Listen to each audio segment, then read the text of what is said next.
gravando. Ok. Pessoal, então, boa noite a todas e todos, oficialmente. É realmente uma alegria ver este grupo aqui presente. A maior parte são nossos alunos, alunas lá da UTF-PR, ou ex-alunas, como eu já vi ali a Cassiane, a Ivonete, de ex-aluna, por enquanto, acho que eu vi, porque não aparecem todos, né?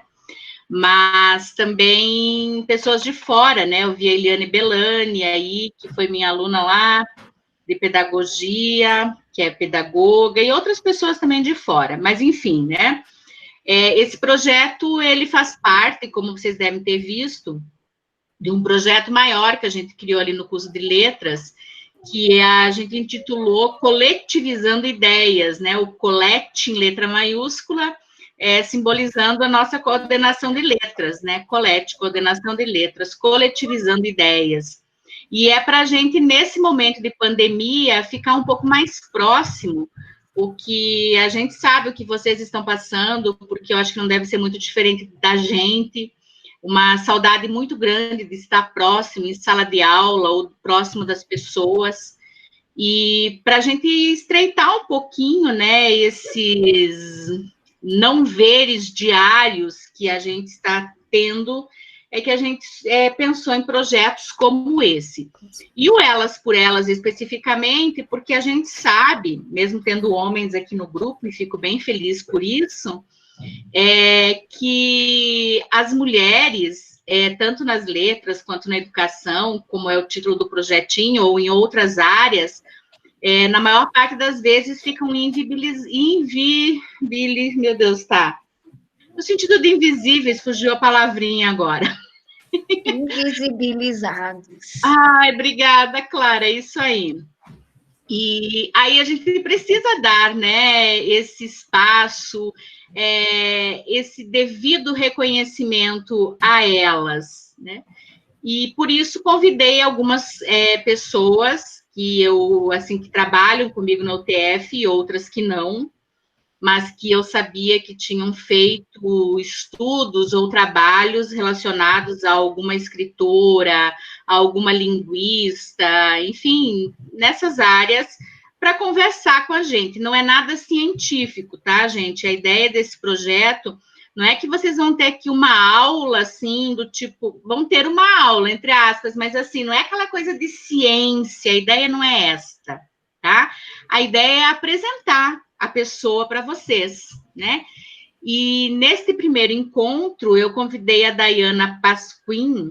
A Dayana foi minha aluna de jornalismo há muito tempo, mas depois do jornalismo, ela fez letras também, né? Ela também é professora de letras. E deixa eu pegar minha colinha aqui, Dayana. Eu sei tudo, mas sabe na dúvida, né? Então, ela fez letras lá pela UFSC, e depois ela fez mestrado ali com o nosso grupo do PPGL, na UTF-PR, também em letras. E no mestrado dela, ela se aprofundou, entre outras escritoras, naquela que hoje ela vai trazer para a gente, que é a Maria Valéria Rezende. E, além disso, ela também é uma literata, storyteller, olha que lindo esse nome, e é fundadora aqui da Roca Studios, e do Leitura de Ouvido. E esse, gente, se vocês não conhecem, anotem o nome, Leitura de Ouvido, e acessem no Spotify, né? É maravilhoso, podcast, tá? É, assim, uma delícia de ouvir contos e outras histórias também. Ela vai falar um pouquinho melhor. E essa é a Dayana Pasquim, né? E ela vai falar para a gente, e claro que eu não vou apresentar a escritora que ela vai falar, porque, né, ela já está aqui para isso, mas eu queria só contar, assim, como que eu conheci, entre aspas, né, essa escritora. Esse é o livro primeiro que eu tenho dela, não sei se vocês veem aqui a capa, que é 40 dias, que eu reli agora na quarentena, que a quarentena durou muito mais de 40 dias. Mas eu me propus a relê-lo nessa quarentena, e as pessoas ficam apavoradas que eu faço orelha, né? Orelha nas páginas que eu gosto. Eu marco mesmo. porque eu acho que o livro tem que ser marcado. Eu lembro de ter um para Lina, que ela dizia, era do livro Histórias dos Becos de Goiás, alguma coisa assim.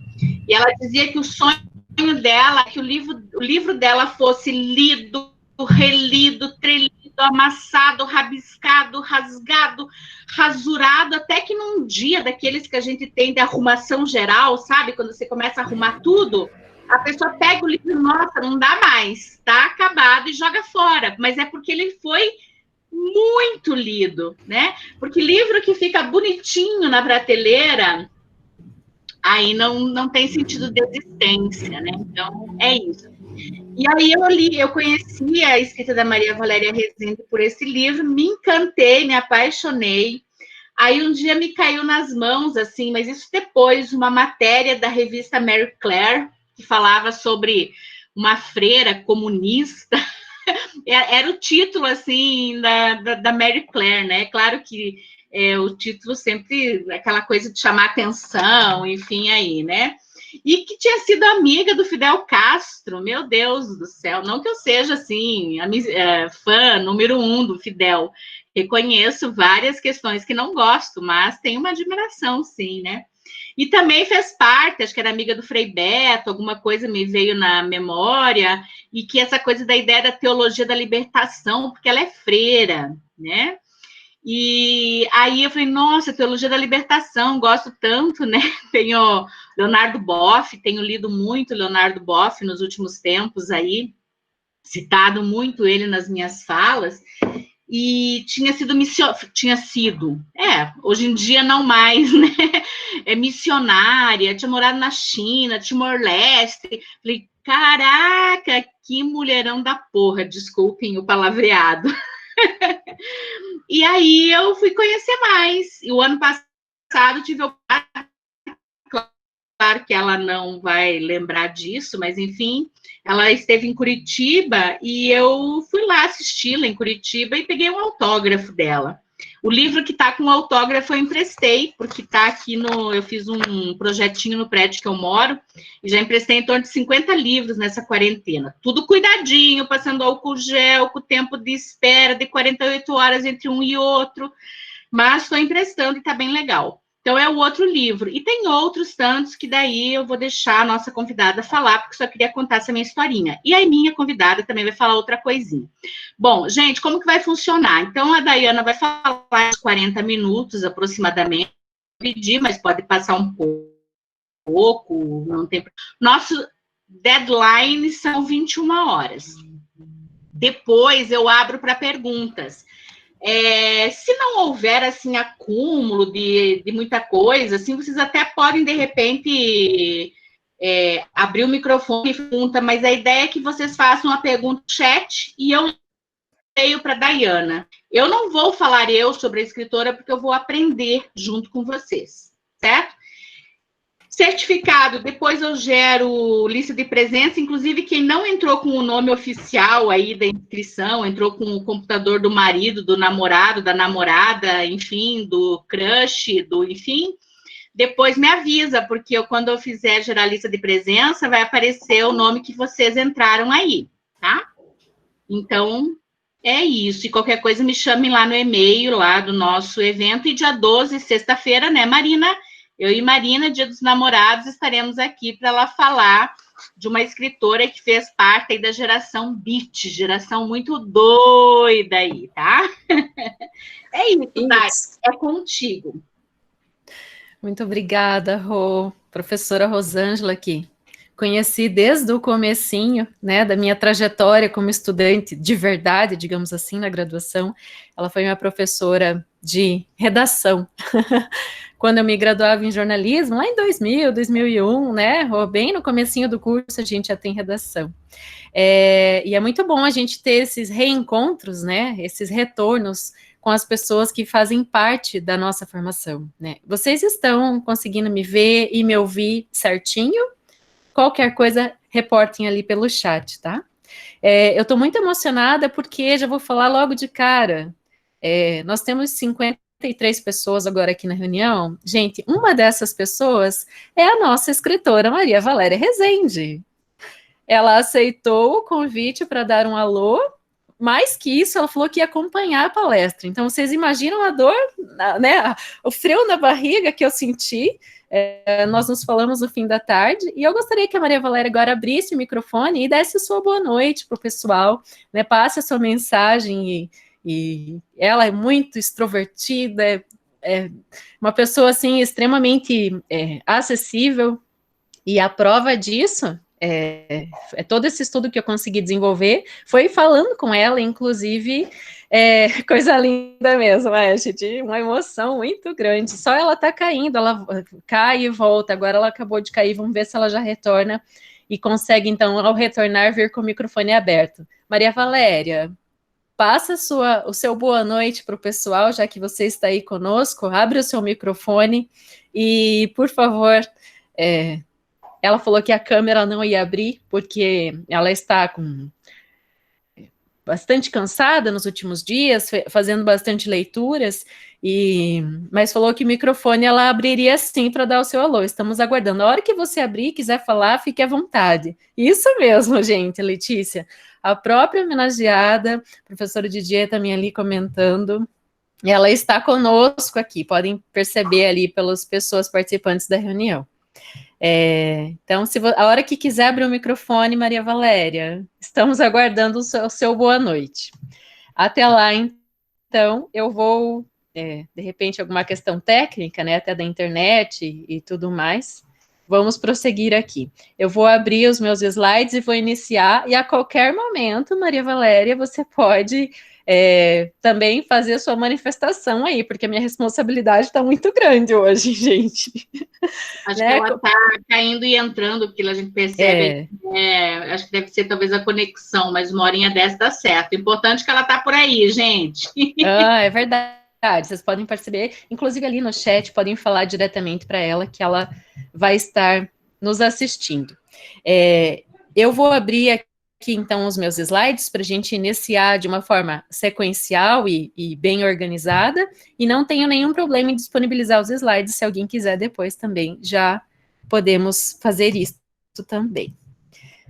Só um instantinho. Pessoal, eu vou pedir para que vocês desliguem as câmeras, eu acho, agora, né? Porque eu acho que está meio dando um pouquinho de delay, talvez seja por isso. Mas aí, depois da fala da Dayana, tudo lá para o final, a gente se vê todo mundo junto novamente. Ok. Não apareceu ainda para vocês, né? Ainda não. Tô vendo que não. Peraí, deixa eu fazer diferente aqui.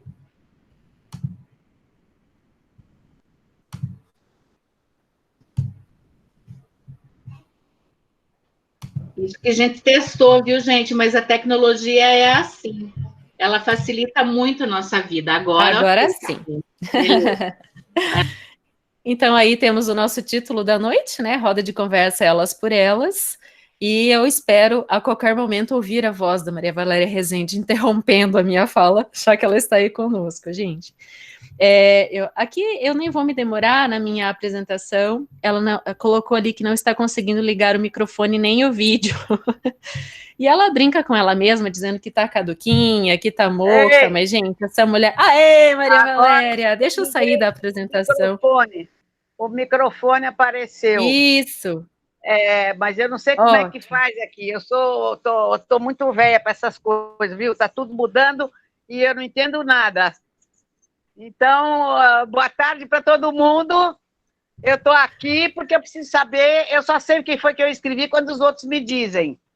Então, é muito importante para mim ouvir essas coisas, porque eu não entendo nada de literatura. Então, eu só aprendo vendo o que os outros me dizem. Então, boa noite para todos. Vamos lá, que eu estou curiosíssima. Ótimo. Nossa, muito obrigada. Tá vendo, gente? É de verdade, ela tá aí, ó. Quero mostrar aqui, ó, a caligrafia da Maria Valéria Rezende. Aqui é a última. Tá certinho ali? Tá, né? É a última obra que eu recebi dela, autografada. E eu vou colocar ali para vocês. Esse aqui é do Carta Rainha Louca. ao longo aqui dos meus slides tem a loja virtual dela, que eu vou indicar para que vocês adquiram as obras da Maria Valéria. É muito bom, é muito divertido, e essa aqui é um romance, assim, extremamente profundo. Vou iniciar de novo, então, aqui a tela, para a gente avançar e poder, então, conversar, porque o motivo é roda de conversa, né? Vou até pular aqui a minha apresentação, a Rosângela já falou. Vou direto para Maria Valéria, porque ela é uma freira moderna, gente. Ela é escritora dos Invisíveis. Quando nós conversamos por telefone, lá no dia 5 de fevereiro de 2017, para eu fazer a entrevista para a dissertação, que está em epígrafe, né, toda publicada, completa na minha dissertação, eu perguntei para ela se ela se considerava escritora dos marginalizados. Porque é um título comum, né, gente? Vocês podem escrever ali no site, sabem disso, que muitas vezes a mídia ela tenta rotular, né, os escritores. E se fosse para se dar um título assim, digamos, a Maria Valéria, ela é a escritora dos invisíveis, porque ela trabalha com o analfabeto, com a pessoa que tem dificuldade de inserção na sociedade, com a empregada doméstica, com a prostituta, com o pedreiro, né, com a pessoa realmente, o nordestino, aquele que não sabe ler nem escrever, mas que sabe de cor uma infinidade de nome de ferramenta, é uma das coisas que ela fala, né, inclusive na entrevista. Educadora popular de jovens e adultos, é um legado que a gente encontra muito nas obras da Maria Valéria Rezende. Ela nasceu em Santos, em 8 de dezembro de 1942, e está há mais de 30 anos lá na Paraíba. Os temas que ela trata são variados, mas eu elenquei alguns aqui, mais concretos e outros mais abstratos. O medo, a lealdade, as relações sociais, violência contra a mulher, é um tema que ela aborda também de uma forma bem tocante na obra dela. Analfabetismo, trabalho escravo e braçal, falta de dinheiro e fome. E o que eu tenho que dizer é que a Maria Valéria articula muito as mulheres, por isso, se elas por elas, não poderia iniciar de uma forma melhor, porque ela criou, em 2017, o Mulherio das Letras. O Mulherio das Letras é um coletivo feminino. Eu participo, fui convidado por ela, eu sei que a professora Rosângela também está, é um grupo de Facebook fechado, mas que a gente pode adicionar mulheres interessadas, então hoje aqui, essa noite, com certeza teremos novas mulheres participando, né, novas manas entrando no Mulherio das Letras. Quando criança, a Maria Valéria Rezende viveu em 2 universos, entre meio das montanhas e beira-mar, porque como ela nasceu em Santos, mas tinha os avós ali em Belo Horizonte, Minas Gerais, família dos pais e da mãe, ela passava muito tempo as férias dela, né, também em meio às montanhas, além do beira-mar, né, que ela cresceu ali, por estar em Santos. Sempre foi uma leitora muito fugaz. Com 12 anos, o pai dela virou para ela e falou: você já está livre para ler o que você achar que deve, sabe? Livro de adulto já está liberado para você. E ela devorou tudo que há de Machado de Assis e outros. Lia 1000 páginas por semana lá nos seus 14 anos. Ela gosta de dizer, lia de tudo quanto há. Eu vi que ela colocou ali, podem pedir na minha lojinha virtual, que vai com dedicatória, e já colocou o link ali, gente. Então, realmente. Até os 18 anos, aquela efervescência cultural santista e aquilo de ter todas nesse Brasil ali que a gente tinha na década de 50, 60, né, 70 até o início, muitas etnias diferentes. Então ela dizia, pulava o muro da casa aqui, tinha uma família alemã, pulava o outro muro, tinha uma família de polonês. E assim sucessivamente, ela conheceu e teve esse contato muito grande com várias culturas das pessoas com que ela cresceu junto. Então ali, a Pagu, né, os saraus, o madrigal, lembrei ali, retomei algumas coisas da própria entrevista, ela fala que o maestro Gilberto Mendes compunha, e eles cantavam, né, cantavam juntos músicas medieval e renascentista, e quando o povo pedia bis, eles iam de beba Coca-Cola, era um escândalo, né, porque os poetas concretistas estavam se acendendo cada vez mais, e ela lembra que ela estava na faculdade quando a Pagu morreu. E daí, nesse momento, tudo de crescimento, que a gente sabe que a gente quebra barreiras da adolescência para a vida adulta, pediam muito para as meninas da época, você vai casar ou vai ser freira? Hoje a gente não escuta mais tanto nessas perguntas. E ela pensou, será que eu vou casar e ter um monte de filhinho, ficar morando enraizada num lugar só? Não, eu vou ser freira. Então, ela foi freira para viver mundo afora. Foi essa a decisão, e por isso a gente tem essa freira tão arretada, né? Que é a Maria Valéria Rezende. Então, ali em 1965, então lembrando que ela nasceu em 42, em 65 ela entrou para a congregação Nossa Senhora Cônigas de Santo Agostinho, e primeiro ali iniciou um trabalho na periferia de São Paulo. Aí, em 71, depois de toda essa experiência, ela viajou à Europa, Norte da África, América do Norte, viajou por vários países, e quando ela retorna para o Brasil, ela vai direto para o Nordeste. Morou no Pernambuco, interior de Pernambuco, depois foi para o interior da Paraíba, ficou lá até 86, um trabalho de alfabetização de jovens e adultos muito intenso, e então migrou para João Pessoa, onde ela está até hoje, né? A entrevista que nós fizemos, ela foi da casa dela e ela está lá agora, nesse momento, na congregação, falando com a gente, acompanhando a nossa conversa. Publicar obras, gente, foi um projeto de aposentadoria para Maria Valéria Rezende. A primeira obra dela, O Voo da Guara Vermelha, O Vasto Mundo, né? Tá aqui na minha mão, daqui a pouco eu já mostro a capa, foi com 59 anos, ali perto dos 60 anos. E escrever, ela tem livro desde criança, né? Ela escreveu a vida toda, mas ela começou a publicar, então ali uma foto dela, né, em sua residência, no canto de livros.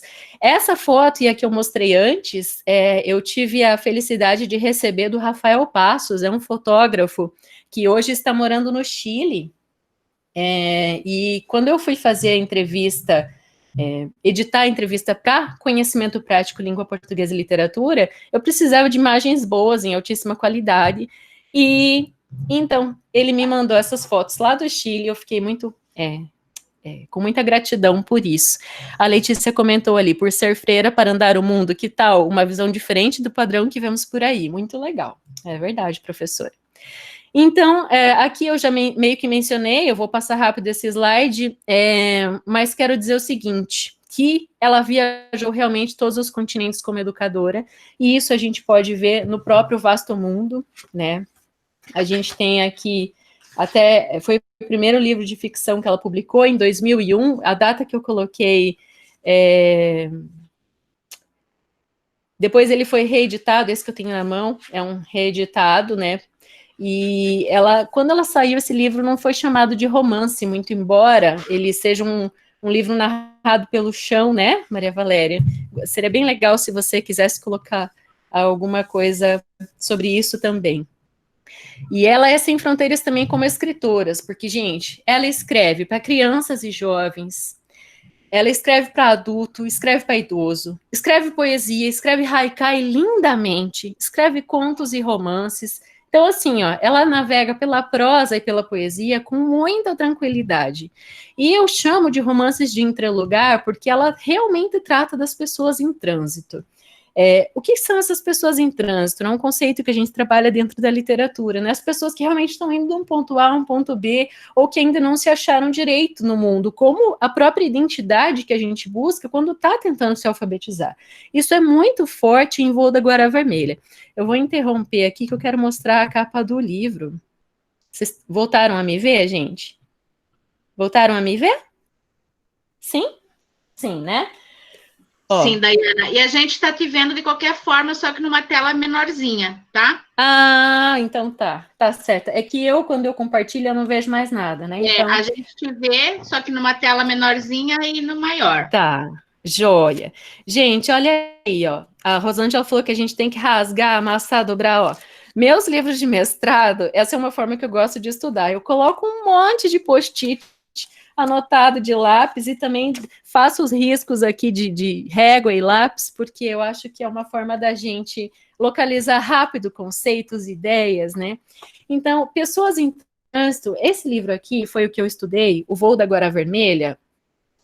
Essa coleção que eu tenho é a da Fora dos Eixos. Eu gostei muito porque, olha só, até aqui é o Luiz Rofato que faz a apresentação aqui da orelha, você realmente tem que virar, é fora do eixo mesmo. E por que também que é fora do eixo? Não é só o conceito da editoração da época, e foi assim que eu conheci a Maria Valéria, com o convite da professora Tânia Ramos e Gica Corso, lá da UFSC, quando a gente estudava literatura brasileira. A gente estudou essa obra, né, fez uma resenha, e tá, depois a obra voltou para mim, num outro momento, depois da minha licenciatura em letras. Eu fiquei muito impressionado quando eu conheci, porque nós temos aqui de protagonista um pedreiro, o Rosálio da Conceição, e uma prostituta, que é a Irene. E a Irene, ela descobre que ela está HIV soropositiva, né? E ela, como prostituta, ela tem que, mesmo magra, sofrida, né? Em toda aquela circunstância de já não ter aquela vontade de viver, ela precisa continuar, né, a trabalhar, porque ela tem um filho que está com a mãe, né? E ela tem que, então, sustentar a velha e o menino, né? E nós temos o Rosálio, que é um pedreiro, gente, só vou falar isso, porque eu quero que vocês comprem da Maria Valéria a obra autografada e leiam, porque essa obra é espetacular, é uma inventação sem fim. Ele carrega, ele não sabe ler, né? O sonho da vida dele, ele carrega esse peso de entrelugar na vida dele, que é muito bem lembrado no livro. Nós temos trechos aqui em que entra a história dentro da história, porque ele é um grande contador de história. Ele não sabe ler nem escrever, mas ele tem um monte de história cozida na cabeça dele. Então, o que acontece? Ele carrega de herança que ele teve de um dos que foi, digamos assim, uma pessoa que cuidou dele, um pai da vida, um monte de livro naquela caixa de pedreiro, que ele não sabe ler, mas que sonha aprender a ler. E a Irene sabe ler. E eles vivem uma relação de Sherazade às avessas, porque ele conta histórias para ela, ele, o homem, durante a noite eles se encontram, ele conta histórias para ela, e ela começa a ensinar ele a ler e escrever. Então, só falando isso, fechei aqui, e o Voo da Guará Vermelha é muito colorido. Então, até uma das coisas que é o nome dos capítulos aqui, a Maria Valéria sempre disse que ela não gosta muito disso de pôr capítulo 1, capítulo 2, mas ela dá esses nomes maravilhosos, todos de cores, aqui para essa obra. Então, é muito lindo. A Ivonete falou que usa muito post-it também. A Égide falou que o Luiz Rufato já esteve aqui. Olha aí, Maria Valéria, que bacana. E a Eliane falou que também conheceu com essa obra marcante o Voo da Guará Vermelha. E vai comprar outro só pela dedicatória. Ó, que coisa boa, né, gente? É muito bom mesmo. Continuando aqui, a apresentação. Sim, eu ia falar do 40 dias, que a Rosângela já mostrou, gente. Esse 40 dias da quarentena ali, que ela releu na quarentena, ele é um livro, assim, muito importante, recomendo que vocês leiam realmente na quarentena, porque ele traz a história da Alice. Entre lugar, eu tenho que dizer, a Maria Valéria, como escritora, como pessoa, viveu, de certa forma, né, essa personagem do 40 dias, porque o que acontece? A Alice, e a intertextualidade com a do Lewis Carroll não você pode também fazer essa relação, né? A Alice, que é a protagonista da obra do 40 dias, é uma professora que se aposenta na Paraíba, e a filha dela, que mora em Porto Alegre, resolve que quer trazer a mãe para perto dela, então monta um apartamento maravilhoso para a mãe vir morar perto. Só que daí aqui acontece algumas coisas também meio que de quebra de identidade, porque a Alice pensa, deixa tudo para trás, né, os livros, toda a vida dela como professora agora aposentada, carrega poucos cacarecos e de repente cai num apartamento todo lindo, todo branco, e ela tem que encontrar essa identidade de novo. E ela recebe um pedido para localizar um jovem, que é o Cícero Araújo, que é filho de uma conhecida lá da Paraíba, que liga para ela. E ela então começa a andar por Porto Alegre para procurar o Cícero Araújo. E ela fica 40 dias fora de casa, né, procurando. E a Maria Valéria fez o quê? Ela ficou, gente, 15 dias perambulando por Porto Alegre também. Digo perambulando porque é muito engraçado, as pessoas falam para ela assim, você dormiu na rua, Maria Valéria? Aí ela diz, dormir não, porque quando você está na rua você não dorme, você fica sempre com o olho meio aberto para ver o que está acontecendo. Mas as narrações são espetaculares. porque mostra, inclusive, as formas como ela lidou para comer, para se vestir, para tomar banho, para trocar de roupa. É muito interessante. Ela interlocuta com a Barbie nesse livro, que é o tempo todo. A minha filha está chegando na sala, gente, se vocês escutarem voz de criança, esse é o motivo. Pessoas em trânsito, então, realmente é isso, ó. As pessoas que estão andando em busca de algo, sabe, muito presente. Aqui, ó, o print da loja da Maria Valéria. Então, vocês podem acessar ali, o endereço já foi colocado, Maria Valéria Rezende, separado entre hífen.lojaintegrada.com.br. Todos com frete grátis, vêm todos autografados e com dedicatória. Então, quando eu fiz um primeiro contato com a Maria Valéria, ela me falou, eu tinha ali um desafio para a dissertação, né, texto científico, fazer algo que a gente vai o quê, né, a gente vai procurar no Alfredo Bose, né, nos grandes escritores, né, de teóricos da literatura, né, vai buscar lá a vida daquele escritor. E quando você vai estudar um autor que está aí publicando todo dia, você pensa, nossa, a fortuna crítica é um desafio, porque ela está em constante construção.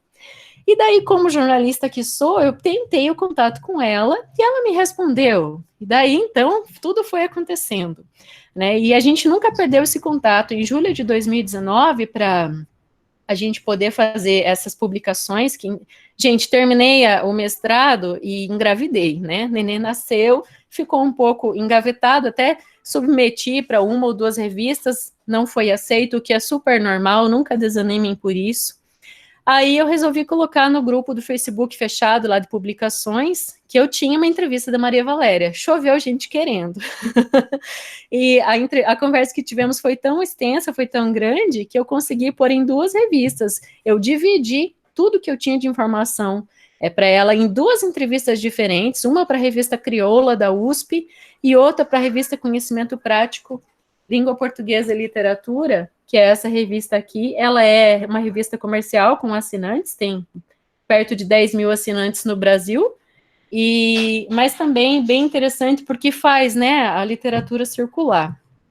Então tá aqui o print da Crioula, eu coloco aqui, eu tenho o ORCID dela, né, se você clicar aqui depois, tendo o slide, você vai cair direto na entrevista, e aqui é só o início, né, a capa dessa da Língua Portuguesa e Literatura, só as 2 primeiras. Nessa da revista Língua Portuguesa e Literatura, eu publiquei uma breve resenha da Carta Rainha Louca, que está aqui também, uma resenha bem rápida sobre essa obra para deixar vocês com vontade, né? Um livro escrito, narrado, né, pela Isabel das Virgens, que é uma mulher das letras, né? Ela gastou a vida copiando registro à luz de velas, com as velhinhas bem toquinha, mas mesmo assim, ela muito estudada, e ela escreve essas cartas, então, para a Rainha Louca, né? E é uma remetente bem ousada, bem interessante a gente falar disso aqui, ó. Mostrar um trecho. Deixa eu pegar aqui, ó. Por que ela é ousada? Dá para ver? Ó os riscos ali. Ela escreve e risca depois. Pense a curiosidade que dá para ler. Quem que não é curioso, né, gente? Mas dá para ler, tá? Mesmo aqui onde está taxado em cima, a gente consegue ler. E essas partes são muito... A Maria Valéria é de uma inventividade. Ela tá ali ainda, gente? Deixa eu ver. Cadê? Maria Valéria... Tá ali sim, só tá quietinha, né? Não escreveu mais nada também. Não sei o que tá achando, me corrija se eu errar em algum momento, tá? Por favor, porque a minha responsabilidade tá muito grande. Mas essa coisa dela taxar a escrita é interessantíssima, porque aguça a tua curiosidade de uma maneira, assim, espetacular. Então, ela me falou, Dayana, quando eu comecei, lá em 2016, foi o nosso primeiro contato, tem muita coisa que falam sobre mim que não é verdade. Porque eu falei, Maria Valéria, eu entrei em contato com você, propor minha dissertação, porque eu estou estudando o voo da Guara Vermelha, tem que colocar a tua fortuna crítica, e eu estou pesquisando em vários, pela mídia, né, em tudo que eu encontro de matéria sua, eu estou lendo. Ela, olha, tem bastante coisa que falam sobre mim que não é verdade, eu gostaria de aproveitar, então, para esclarecer, né, algumas coisas equivocadas que falam sobre mim, se repetem ali como vírus e acaba se tornando verdade em função disso. Pode deixar que depois eu te dou uma baita bronca. Tá, nós, tá bom. Vou esperar essa bronca. Uma das coisas é em relação à formação em língua francesa. A Maria Valéria, ela trabalha também como tradutora, tá, gente? Além de toda essa questão de cuidar das irmãs mais velhas da casa, é uma atribuição que ela tem como pessoa, né? Ela teve essa formação como língua francesa enquanto adolescente, só que as pessoas ali na mídia houve um bolo só e falaram que ela foi exilada, ela se exilou e para fazer essa formação em língua portuguesa. E isso não é verdade, isso nunca aconteceu, né? Ela fez um exame escrito na Aliança Francesa em Santos, ali mesmo, com 16 anos, é realmente da Universidade de Nancy, na França, só que ela nunca foi exilada. E ela também acredita que exilado é quem se autodenomina como tal, mas ela sempre, dos tempos que passou fora do país, sempre foi construindo um modo de voltar. Então, dizer que ela foi exilada é uma coisa incorreta, muito embora ela tenha vivido toda aquela efervescência, né, ali do Brasil de ditadura mesmo, e como educadora popular, ela tenha feito um trabalho muito grande, né, de formação de líderes de base. Então, também ela pode estar falando sobre isso. Nesse Brasil de hoje que nós estamos, né, extremamente contundente a gente saber que as pessoas que lemos têm essa história como pano de fundo, né. E também falam que ela teve em Angola, e ela fala, nunca botei os pés lá, é uma pena, eu queria ter ido, mas em algum momento escrevi a mão Argélia e entenderam Angola. Então, alguns tipos de coisas que a gente esclarece nas entrevistas. Os personagens da Maria Valéria, como eu já venho falando desde o começo, são avessos àquela literatura de bar e alcova. É gente de povo mesmo, é gente invisível, gente que não aparece na novela da Globo, né? Então, entre os temas que ela aborda muito, né, eu retomo aqui, medo, lealdade, relações sociais e tantos outros, né? E eu perguntei para ela também em que medida que os personagens que ela constrói, né, tem a ver com o que ela viveu. E daí eu deixei em 2 negritos ali. Todos os meus personagens são criados a partir de uma espécie de síntese de gente que ou eu vi, ou eu ouvi, ou eu toquei por esse mundo afora. E especialmente com quem eu convivi nessa troca educativa, tanto para mim quanto para elas. Então é de uma humildade muito grande. E também falando da Irene, que é a prostituta com soro positivo, né, do voo da Guará Vermelha, e depois ela está também no conto do modo de apanhar pássaros à mão, que eu tô também com esse livro aqui. Tem uma história do Sagui que é muito interessante, que volta no voo da Guará Vermelha, volta aqui, na verdade, a história um pouco mais ampla, porque o modo de apanhar pássaros à mão é depois, né, Maria Valéria? Deixa eu ver aqui, 2006, um ano depois. As histórias meio que se conversam, uma completam a outra, né? Os contos, de alguma forma, completam, né, os romances, e vice-versa. Você vai encontrar no Ouro Dentro da Cabeça, esse outro livro aqui, muito do Rosário, que é o nosso protagonista de O Voo da Guará Vermelha, né? Que aqui a gente tem essa busca realmente pelo ouro, né, o garimpo, e é também um personagem, eu me autoplagio, querida. Na verdade, é bem isso ali que ela coloca, né, nesse trecho que eu deixei, que as pessoas às vezes se escandalizam. Nossa, freira falando de prostituta? E daí a fala dela é super contundente, gente. As únicas mulheres que costumavam entrar em bordel, não sendo prostituta nem cafetina, eram as freiras, né? Para ajudar de tudo que é tipo que elas precisavam, né? Então ela ganhou muitos prêmios por fazer esse tipo de literatura, né? Literatura dos invisíveis. Foi Jabuti, tanto em literatura infantil e juvenil, né? Ela foi finalista e ganhadora. O Risco do Caracol, que é esse primeiro, vou de novo interromper aqui, para também não deixar monótono. Opa, não estou achando meu mouse, gente. Peço ajuda aos universitários, marido. Cadê o mouse? Dá um enter, acho que já dá, né? Era isso aí que eu precisava. Gente, vocês estão muito quietinhos, tá? Eu quero que vocês falem alguma coisa. Esse livro aqui, que ganhou o prêmio Jabuti, No Risco do Caracol, eu comecei a ler para minha filha quando ela tinha 1 ano. Ela fala, Maria Valéria, vários desses haikais por ela mesma, sabe? O caracol desenhou linhas de prata no ouro da folha seca. No ouro da folha seca, pisa de leve meu pé de soladura. É lindo demais as ilustrações. Aqui, os haikais. Meu pé de soladura suca a terra ressecada ao sol do verão.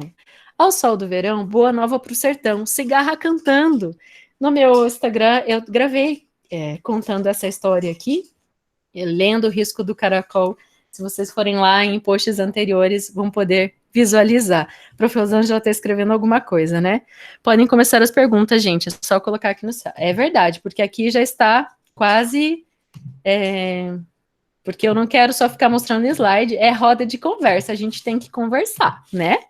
Então, ó, eu não poderia deixar de falar dos prêmios, porque a Maria Valéria sempre disse, eu acho que não há nem régua nem compasso para medir literatura, mas os prêmios faz você ser mais lida, faz você ser mais vendida, né?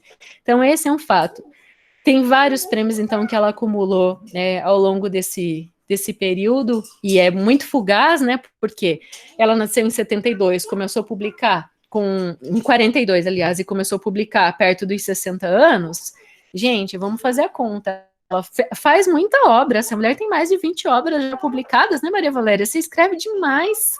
E que bom, porque assim a gente sempre tem coisa nova saindo. Eu mesma tenho 14 livros dela, mas tem alguns que eu quero mais, que eu ainda não consegui ter, né? Então ali tem essa sequência. O Outros Cantos, é importante falar que, além do Jabuti, venceu o Casa de las Américas em 2017. Eu estava quase imprimindo a minha dissertação e consegui incluir essa informação na dissertação também. Ah, fazem a gente virar best xerox? Pois é, tem isso também, né, Maria Valéria? Mas eu acredito, assim, que a forma como você tem colocado, né, tem a sua própria loja ali, né, gente, é tão atrativo, quem ama literatura vai querer comprar do autor e vai querer ter autografado, né, então essa roda de conversa, ela também ajuda nesse sentido, né, a Maria Valéria tá ali com a gente, ó, dizendo que não ganha nada quando é esse best xerox, e pior que é verdade mesmo, as obras ficam mais conhecidas, né, e as pessoas buscam baixar e copiar e xerocar, mas poder comprar do autor e receber autografado, não há que pague, né, quem ama literatura é o que vai gostar. Mulherio das Letras. A Mulherio das Letras, o Mulherio das Letras é, então, esse coletivo feminista, literário, para expressar, né, essa questão da palavra escrita e da oral. Ontem tinha 6.964 mulheres brasileiras residentes no Brasil e no exterior, na verdade. A gente tem o Mulherio das Letras Portugal, então já ganhou o mundo afora. A Adriana Mairim, que é uma das que está, eu também tenho contato com ela, e lá ela faz esse trabalho do Mulherio das Letras. Maria Valéria, seria bem legal se você falasse do Mulherio também, porque ele discute as questões da mulher nas áreas de arte e da cultura. Essa aqui é o recado que a Maria Valéria colocou quando ela abriu a ideia do Mulherio, e é para essa ideia aí, né, dessas conversas que surgiram lá nos becos, nos bares, nas calçadas, nas pracinhas físicas e virtuais, que ela chama o Facebook de pracinha também, né, Maria Valéria? Então surgiu esse Mulherio das Letras para intensificar essas conversas, para mulher junto com mulher ganhar força, né, sem ninguém mandando, sem curador que imponha nada. Letra, aqui nós temos, minha mãe já tinha me falado muito sobre esse grupo, pois ela ama, Letras do TFPR, não sei quem que está escrevendo por Letras do TFPR, mas é verdade, é muito importante esse engajamento literário que o Mulherio tem provocado o Brasil afora. As manas, né, as mulheres que estão lá, elas fazem encontros estaduais, fazem todo esse... Uma incentiva a outra, uma divulga a obra da outra. Muita gente tem obra escrita e não consegue, às vezes, publicar porque falta uma orelha, gente. Vocês acreditam nisso? E no Mulherio, uma ajuda a outra mesmo. A Maria Valéria inspirou muitas mulheres, e ela, aqui eu coloquei as pautas do Mulherio das Letras, e importante dizer, está agendado para esse ano, né, mais um encontro nacional do Mulherio, para Porto Alegre, em novembro. Não sabemos se vai surgir, né, até por causa dessa pandemia, de fato, né, se vai acontecer ou não, a gente não sabe, mas essa é a última carta aberta, as 7 pautas ali, então, que foi colocado no Mulherio. E é importante falar que existe a Livraria Mulherio também. Eu tenho feito um trabalho bem próximo com a Livraria Mulherio das Letras, a partir da Sil Schmidt. Até ontem eu coloquei no ar uma poesia dela, que pelo leitura de ouvido a gente audiodramatizou, e é bem importante também vocês, se forem adquirir obras, buscarem adquirir também da Livraria Mulherio. Ela tem hoje 150 títulos, e é todos de manas, todos de mulheres voltados ao mulherio das letras.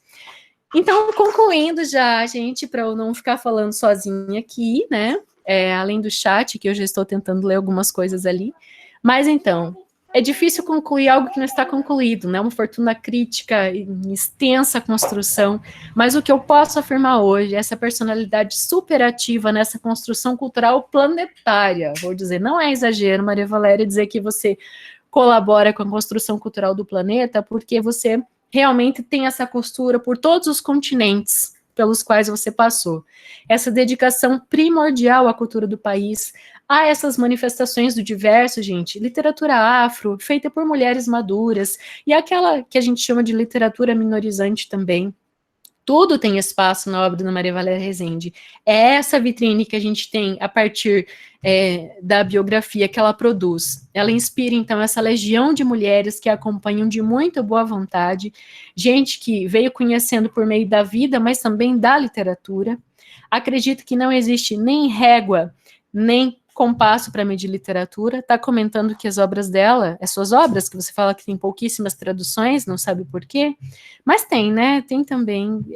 Você mesmo traduz de algumas línguas outras obras para cá, né? E para outras, mas seria muito importante, porque quanto mais, né, a gente tem as obras traduzidas para outras línguas, né, essa fortuna crítica cresce cada vez mais. Eu já assisti eventos, a gente encontra no YouTube da Maria Valéria, que é fluentíssima em francês, nem preciso falar isso, né? Desde a adolescência ela tem essa proficiência na língua e faz traduções para o francês também. Já assisti um evento no YouTube em que você está interlocutando em francês, né? E dizer que ela é acessível pelas redes sociais, não preciso nem comentar, ela está aqui com a gente, né? Então, nós temos aí esse breve resumo, né? É muito difícil a gente falar de uma pessoa, ainda mais com ela mesma presente, né? Uma pessoa tão vasta, de uma cultura tão ampla, mas a responsabilidade é grande, mas a gente tem que falar, porque é só assim que a gente consegue, né, Rô, fazer com que a literatura alcance cada vez mais fronteiras, ou derrube essas fronteiras, né, que a gente não pode ter fronteira, né, uma pessoa que tenta ler e escrever, a gente acompanha ali, nas obras dela, por exemplo, essa saga do Rosália, né, e também desse outro personagem aqui no Ouro Dentro da Cabeça, e a gente vê que nem nome eles têm, né, eles vão recebendo outros nomes de pessoas, apelidos, né, coisa nenhuma, é um nome que chamavam ele, Piá, né, e assim vai indo, até que ele chega em Marílio da Conceição, e depois tem o Rosálio da Conceição, que é da outra obra que eu estava falando, né, então, falar do analfabetismo, né, dessa luta por aprender a ler e escrever, por essa batalha por encontrar sua identidade no mundo, é extremamente fundamental. Nós precisamos de mais escritores fazendo isso. Nós, das letras, temos que fazer mais isso. Eu acho que é bem importante, né, Dayana? Você pode continuar falando, mas só vou interagir um pouquinho aqui, né, a partir da tua fala, que a gente traga à luz realmente essas mulheres. Esses dias atrás eu comentei num post de Facebook sobre a Evaristo, né? Que quem foi meu aluno ou é meu aluno sabe, né, que eu gosto de trazer autoras que não estão nesse círculo de venda, né? Porque a gente sabe que as editoras, elas investem muito dinheiro para que os livros sejam vendidos, né? Então, tem literatura aí que nem é realmente boa, mas é muito vendida, porque há uma injeção muito grande financeira, né, em cima para que eles possam ter retorno. E eu gosto de trazer essas autoras, né? E a Maria Valéria Rezende, ela acaba sendo conhecida nossa, né? Maria Valéria, assim, nossa, que eu digo do público, não é há muito tempo, não. e escreve há muito tempo, né? É como eu lembrei da Conceição Evaristo, que escreve lá desde a década de 80, 90, ela começa, né, nos Cadernos Negros, e que agora, 10 anos para cá, mais ou menos, que ela começa a ser reconhecida. Parece que, infelizmente, né, é uma coisa muito brasileira, muito nossa, aí, de não valorização, e principalmente das mulheres, né? Então, por isso, esse projetinho de realmente falarmos sobre elas. Eu queria, assim, agora comentar que entrou agora a professora Josiane, porque a professora Clara convidou ela. A professora Josiane coordena o grupo Leia Mulheres aqui em Pato Branco, e ela já trabalhou o livro da Maria Valéria Rezende, né, no grupo. Depois pode até comentar também, professora Josiane, aí alguma questão aí depois nas perguntinhas aí, né. Aí eu não sei se você quer conversar mais alguma coisa ou podemos, assim, meio que já partir para um jogo. Eu acho que a gente... Isso, Maria Valéria Rezende, né, é bem sobre isso que eu coloquei. Eu chamei a ABL, que é a Academia Brasileira de Letras, de racista, né, machista, até na questão financeira, porque a gente sabe que as pessoas que são candidatos aí, eles têm que investir, gente, assim, em jantares que custam mais de 10, 20 mil reais para os outros acadêmicos. Então, assim, a nossa literatura é isso, né? E feminina, né? Quer dizer, cadê as mulheres? Nós temos hoje o quê? 4 ou 5 mulheres na BL apenas, né? De quase 50 homens lá. Sem contar que a primeira mulher foi aceita lá em 1970, por aí, já não lembro, né? Então, eu acho que é muito importante, né? E, além disso, gente, não é assim porque a gente quer trazer as minorias, né? São minorias boas porque aí uma pessoa me questionou, mas literatura boa é literatura boa. Sim, literatura boa é literatura boa. E não estaríamos falando da Maria Valéria Rezende se não fosse literatura boa só por ela ser mulher, né? Então, tem esse aspecto, né? Só que, por ser mulher, talvez, acho que não pensei nisso, pela questão da religiosidade, por ser freira, não sei se há também um preconceito sobre isso, Maria Valéria pode comentar com a gente, né? E aí, assim, sabe, não tá aí, tem que ela montar uma lojinha virtual, que é ótimo também. Mas por quê? Porque as editoras realmente não investem, por mais que seja publicado, por exemplo, aqui, ó, Alfaguara, né? É uma editora boa, né? Ótima. Mas, assim, será que há o mesmo investimento para esse livro do que para aqueles dos homens brancos e etc. aí, né? E de uma questão financeira mais instruída aí, né? E aí tem uma perguntinha, Dayana, ali, que a Cassiane, minha ex-orientanda, que fez um TCC sobre a Chimamanda Adichie, muito bacana, perguntou se houve alguma dificuldade no momento em que você começou a fazer a análise da literatura da Maria Valéria. Frio na barriga, pense só, porque a responsabilidade de você fazer e saber que a autora vai ler, porque foi o meu combinado com Maria Valéria desde o começo. Como ela manifestou essa questão, né? Tem muita coisa que falam errado sobre mim, eu falei, eu vou editar nossa entrevista e eu vou passar para você validar, tá? Então, você confere se tá tudo certinho, que eu faço questão que um trabalho acadêmico assim, né, depois das obras literárias teóricas que a gente tem publicadas oficiais, vai ser o quê? Vai ser dissertações de mestrado, tese de doutorado, que vão estar validando a fortuna crítica, né, dos autores. Então, passei para ela validar. Ela leu o texto, me devolveu, né, tudo ok, e as duas versões que estão publicadas, tanto na Crioula quanto na Conhecimento Prático, foram também validadas, né? Então tudo que está lá está validado, né, porque eu peguei já o texto aprovado por ela, o que eu mudei na segunda revista, eu passei de novo para ela e atualizei informações, porque a dissertação ela parou em junho de 2017, até hoje faz 3 dias que eu fiz a minha defesa há 3 anos atrás, né, até segunda-feira eu fiz o post lembrando essa memória de felicidade, né, o termo de aprovação número 1 do PPGL, E a gente já, quando a gente põe, né, tá aqui em epígrafe, estou segurando a dissertação aqui até para responder a pergunta da Cassiane, a minha principal dificuldade foi esse frio na barriga em... Meu Deus, minha responsabilidade tá grande. Mas, já que assim, vou me abraçar com a Maria Valéria e vamos fazer valer, né? Todas essas horas de conversa, toda essa degravação dessa transcrição, e foi uma conversa muito gostosa. Tem muita coisa a gente daria. Eu ainda consigo publicar, Maria Valéria, mais umas partes que não saíram, porque ficou ainda, digamos que várias questões, digamos que umas 15 questões ainda, de tudo que a gente falou bastante de família também. Eu tentei aqui, na Fortuna Crítica, levantar todo esse berço, né, de onde saiu a Maria Valéria. Daí que ela conta que o pai dela... Maria Valéria, estou tentando lembrar aqui de cabeça a editora que o teu pai pegava os livros, gente, e ele trazia lá o Machado de Assis, e você lia, não é, qual que é o nome, gente? Você fala aqui, é que é tanta informação para a gente, ela falou que está ficando esquecida. Então, é muito importante, assim, quando ela até me falou que tinha uma pessoa em Portugal, que tinha feito também um trabalho sobre a obra dela, sobre o voo da Guará, e todas as cores que existem, né, no voo da Guará Vermelha.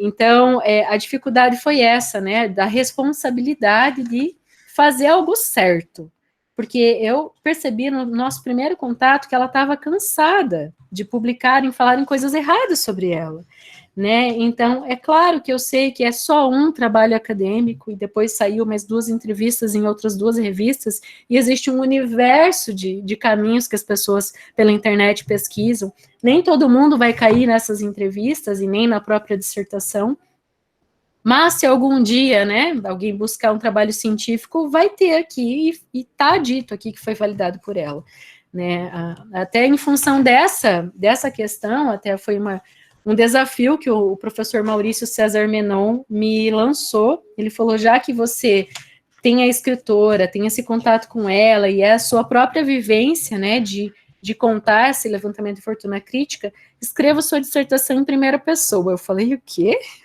Ele isso normalmente a gente faz em teses, mas eu quero que você faça porque o teu trabalho está ganhando uma personalidade.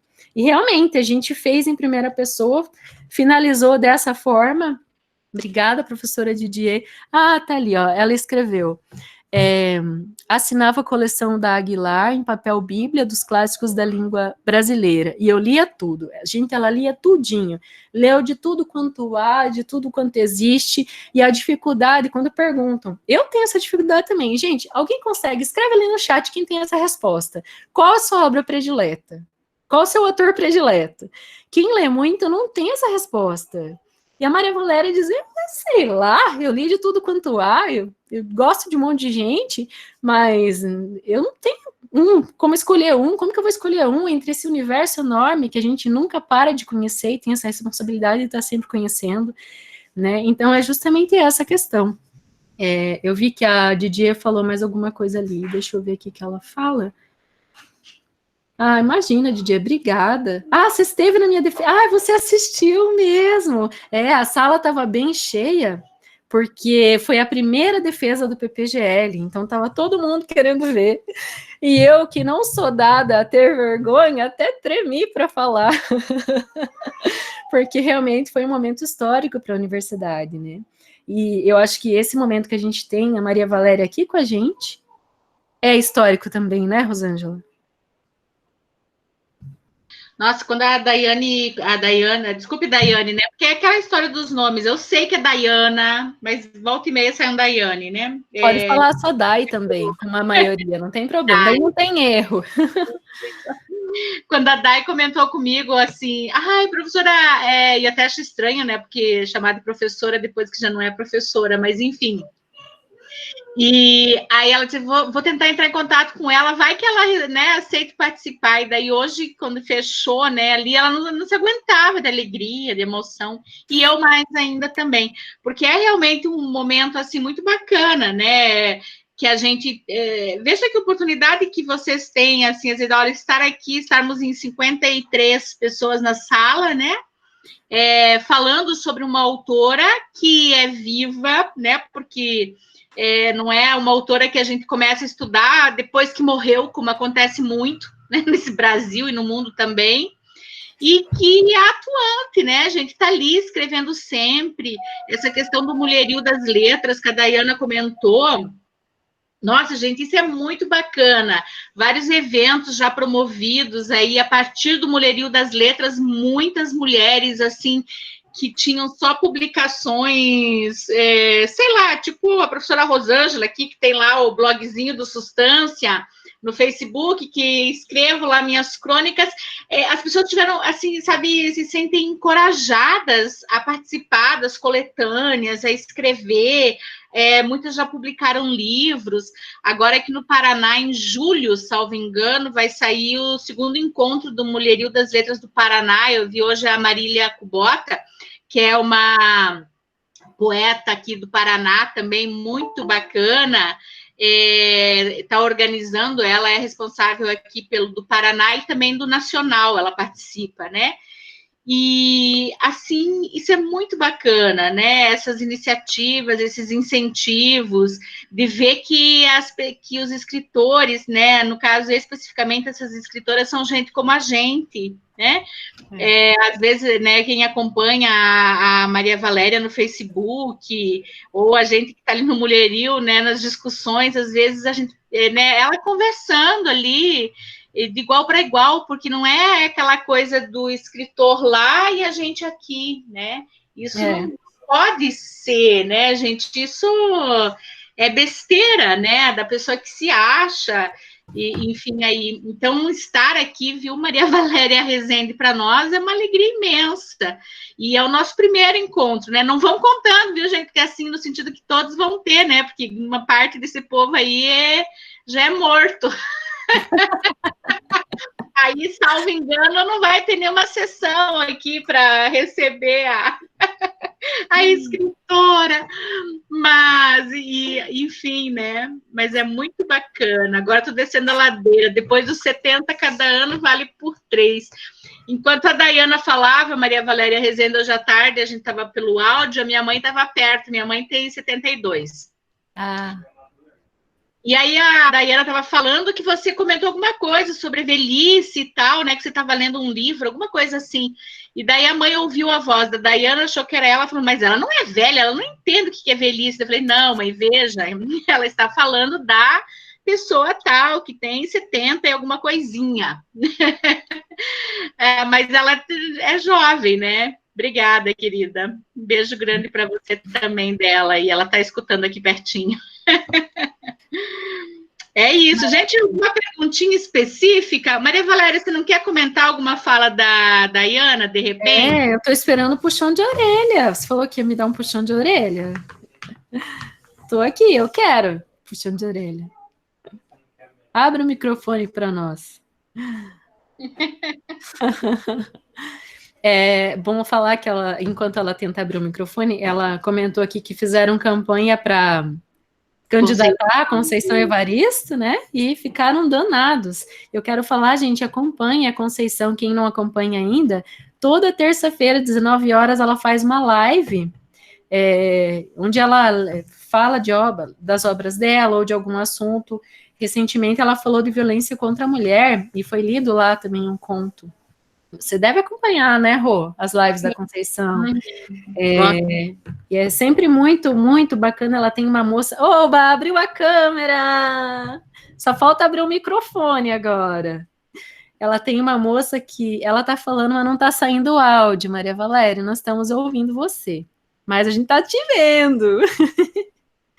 Vamos ver se entra. Estamos vendo, só não ouvindo. Vai ser muito legal. Somos todos de casa aqui, ó. Gente, eu tô de chinelo. Quando que a gente faz uma palestra de chinelo, né? Quando tá na pandemia, pelo Google Meet. Eu tô aqui com a blusinha e o casaquinho, mas para baixo é pijama e pantufa. Então, né? São os benefícios da pandemia. Ainda não abriu o microfone. Achar o desenho do microfone lá. Bom, acho que antes ela sabe, né? Porque acho que antes ela entrou. É só apertar. Algumas... Vamos torcer para dar certo, para a gente ouvir o puxão de orelha que eu tô esperando. nós, assim, depois de uma certa idade, gente, eu me incluo nisso porque eu fiz 50 agora em maio, né? Não dá para acreditar. A gente tem uma dificuldade bem maior em lidar com as tecnologias. Eu estou falando isso porque grande parte aqui são meus alunos, e a gente está aqui na UTF com lidar com essa questão de voltar às aulas de forma não presencial, né? Só para os alunos entenderem que para a gente aí, depois de uma idade que não crescemos no meio digital que vocês cresceram, a gente não lida bem muito com as tecnologias, não, gente. É difícil, viu? Ela saiu. Vamos ver se ela entra com áudio. Entrou áudio?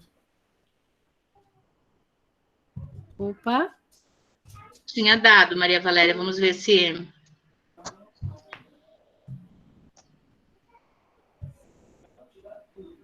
Estamos te vendo, mas não estamos ouvindo.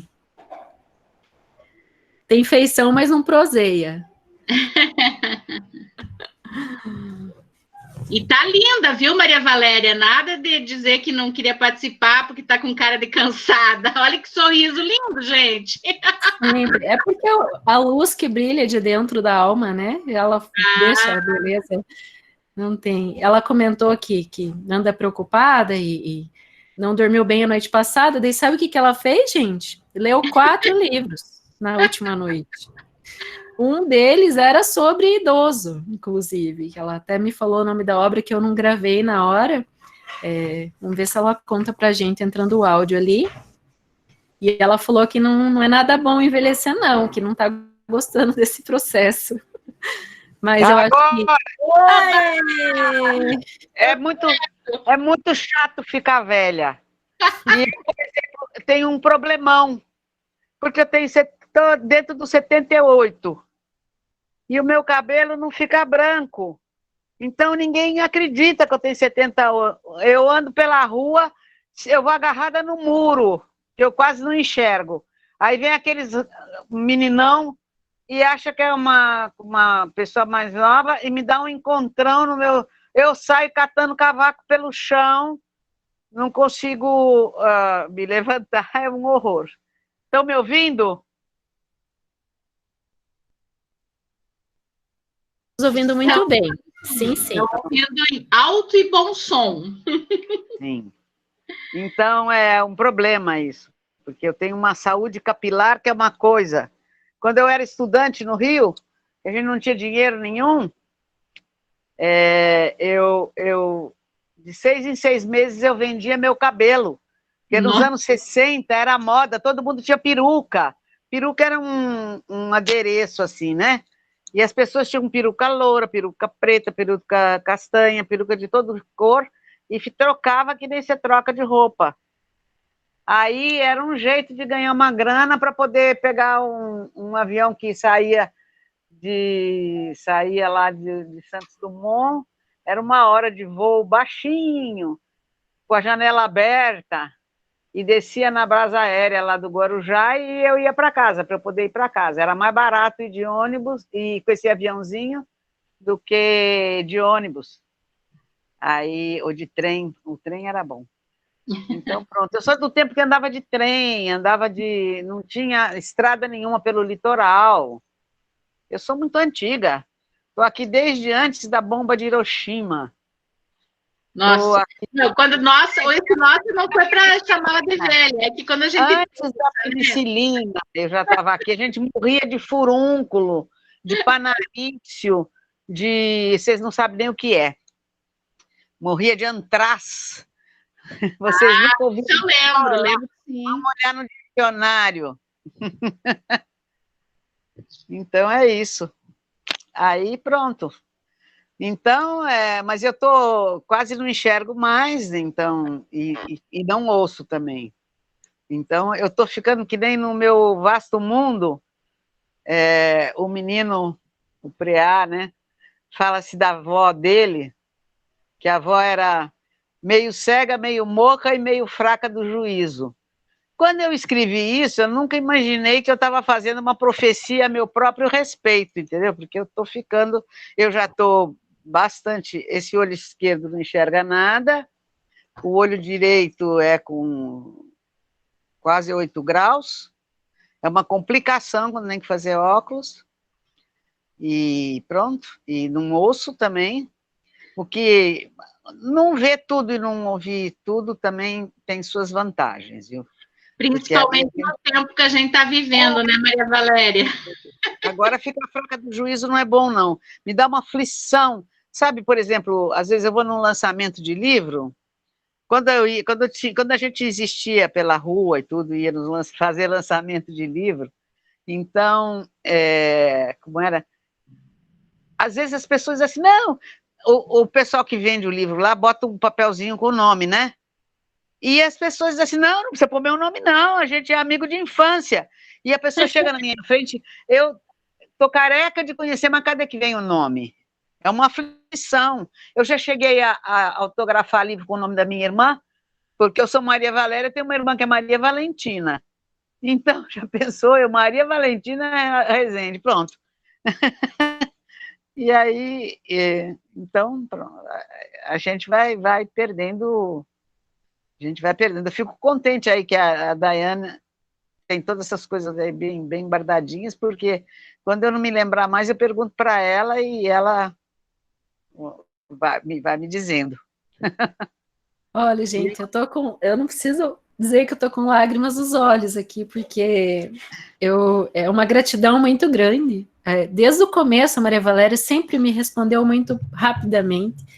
Ela tá sempre que possível na pracinha, né, Maria Valéria? Agora eu não consigo mais, sabe? É gente demais, é confusão demais, é treta demais. Ai, não, eu agora não consigo, não enxergo, porque também a gente vai ficando bem mais lenta mesmo. Sabe, é verdade. Eu gostaria que você, quando a gente conversou, você estava no Prelo, A Face Serena, lá em 2017. Depois o livro saiu, né? Tenho aqui. Eu ganhei, acho que eu ganhei um jabutizinho, né? Não, eu fui finalista. Foi. Uhum. E hoje você está escrevendo. Que eu ganhei um, não sei. Em Belo Horizonte teve um prêmio, né? Que ele foi indicado ainda antes de publicar, não foi isso? Não, foi assim. Não, é porque eu escrevia, toda a vida escrevi. Sobretudo quando eu vivia no interior, no meio do mato, não tinha... quando acabava todos os cordéis que eu já tinha para comprar, e eu não podia ir, não ia na cidade, não achava livraria, não tinha dinheiro. Então, às vezes eu escrevia para me distrair. E eu escrevia histórias assim. E aí, às vezes eu escrevia O Vasto Mundo, cada capítulo ele pode ser separado e lido como um conto, né? Então, aquelas histórias eu escrevia e quando algum amigo eu ia sair, ia viajar, ia encontrar alguém que fazia aniversário, eu não tinha dinheiro para comprar presente, né? Então, o que eu fazia? Eu datilografava bonitinho um conto, uma história, desenhava uma capa, porque naquele tempo eu me via muito mais como artista plástica do que... Eu tenho minhas irmãs que pintam, que desenham, tudo. E aí eu dava de presente. Aí um dia justamente fui para São Paulo, eu ia encontrar com o Beto, Frei Beto.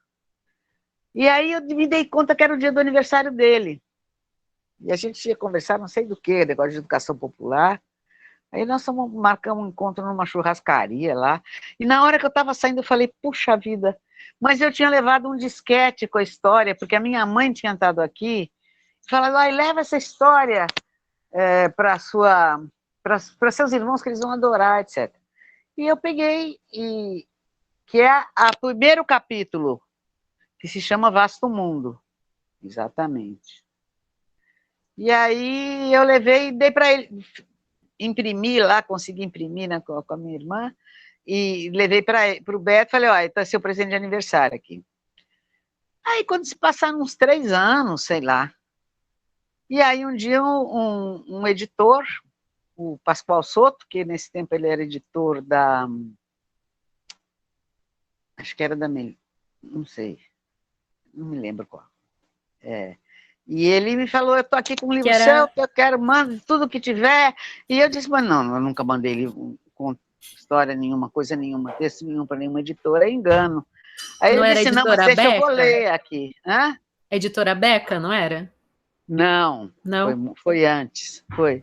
Isso demorou muito. Enfim, aí ele manda tudo que tiver, não sei o quê. Aí eu falei, mas não tem nada. Ele começou a ler. Eu falei, não, essa história aí fui eu que escrevi mesmo. Aí ele ficou insistindo, manda tudo que tiver, manda tudo. Aí eu fui catar, abrir dicionário, abrir livro para achar minhas histórias escritas, tudo datilografado, né? Era tudo escrito no mato. E aí eu percebi que tinha vários mundos ali. Então eu fui separando, né? E aí eu mandei para ele, ele foi pedir a opinião de outras pessoas, mas depois era Moderna, não. Mas não sei qual é, uma editora dessas bem antigas, assim, me lembro. Mas aí a editora parou de... Ele chegou à conclusão que não era um livro para criança, não era um livro juvenil, era um livro. Então, e eles tinham parado de publicar, decidiram parar de publicar livro para adulto, não sei o quê. Aí, pronto. Aí, o pessoal que tinha visto que eles tinham pedido, como é que é? Eles não pedem para as pessoas darem opinião sobre os livros, se deve editar, não deve editar. Essas pessoas que leram aquilo gostaram demais e começaram a chatear que tinha que ser publicado, tinha que ser publicado. Mas eu fiquei muito desconfiada, sabe? Porque se alguém querer publicar fosse prova de que você fez uma coisa boa, não tinha tanto livro ruim no mundo, né? Aí, o que eu fiz? Aí eu não sabia muito bem o que fazer, não conhecia escritor nenhum, os escritores da minha família já estavam tudo bem velhinho, já não... Aí eu peguei, aí eu vi que tinha um concurso, Cidade de Belo Horizonte, que você mandava assim com pseudônimo, né? E pronto, só tinha uma certeza, se não mandar não ganha nada. E eu me esqueci até que eu tinha mandado, sabe? Porque demorava naquele tempo, né? E aí eu fui lá. Não, mandei. E aí, no mesmo dia, aconteceu duas coisas. No mesmo dia, engraçado. Que foi a editora... não sei como que foi que eu vi numa livraria. Eu fui numa livraria e vi assim, quais são as editoras que publicam ficção, né? Aí eu peguei o e-mail e mandei, e vi essa Beca, é uma editora nova, etc. Aí eu peguei e mandei um e-mail para eles e mandei o arquivo assim, e tinha mandado para Belo Horizonte também, tinha me esquecido. Aí no mesmo dia, me ligaram de Belo Horizonte para dizer que eu estava entre os 6 finalistas. Aí eu fui olhar quanta gente que tinha lá inscrito. E aí eu vi que tinha 256, sei lá. Falei, bom, se entre 256 de Minas Gerais eu fiquei entre os 6, é porque não é ruim, né? E no mesmo dia o pessoal da Beca me ligou já propondo um contrato na hora, etc. E aí foi assim que saiu. E pronto. Também eu fiquei... Não, depois também eu tinha o endereço da Lígia Fagundes Telles, por acaso. Porque a minha tia, que era poeta, lá em Santos, era amiga dela, enquanto eu estudava em São Paulo, ela me mandava levar coisas para a Lígia.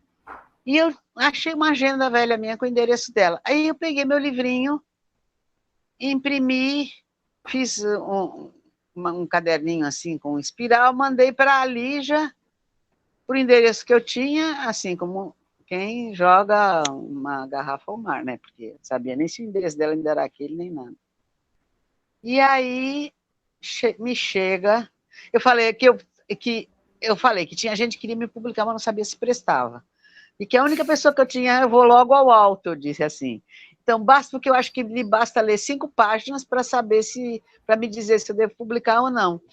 Aí, nesses mesmos dias, eu recebi pelo correio um cartão postal da Academia Brasileira de Letras, assim, e a da Lígia me dizendo, manuscrito, eu tenho guardado aqui, porque é uma relíquia importantíssima.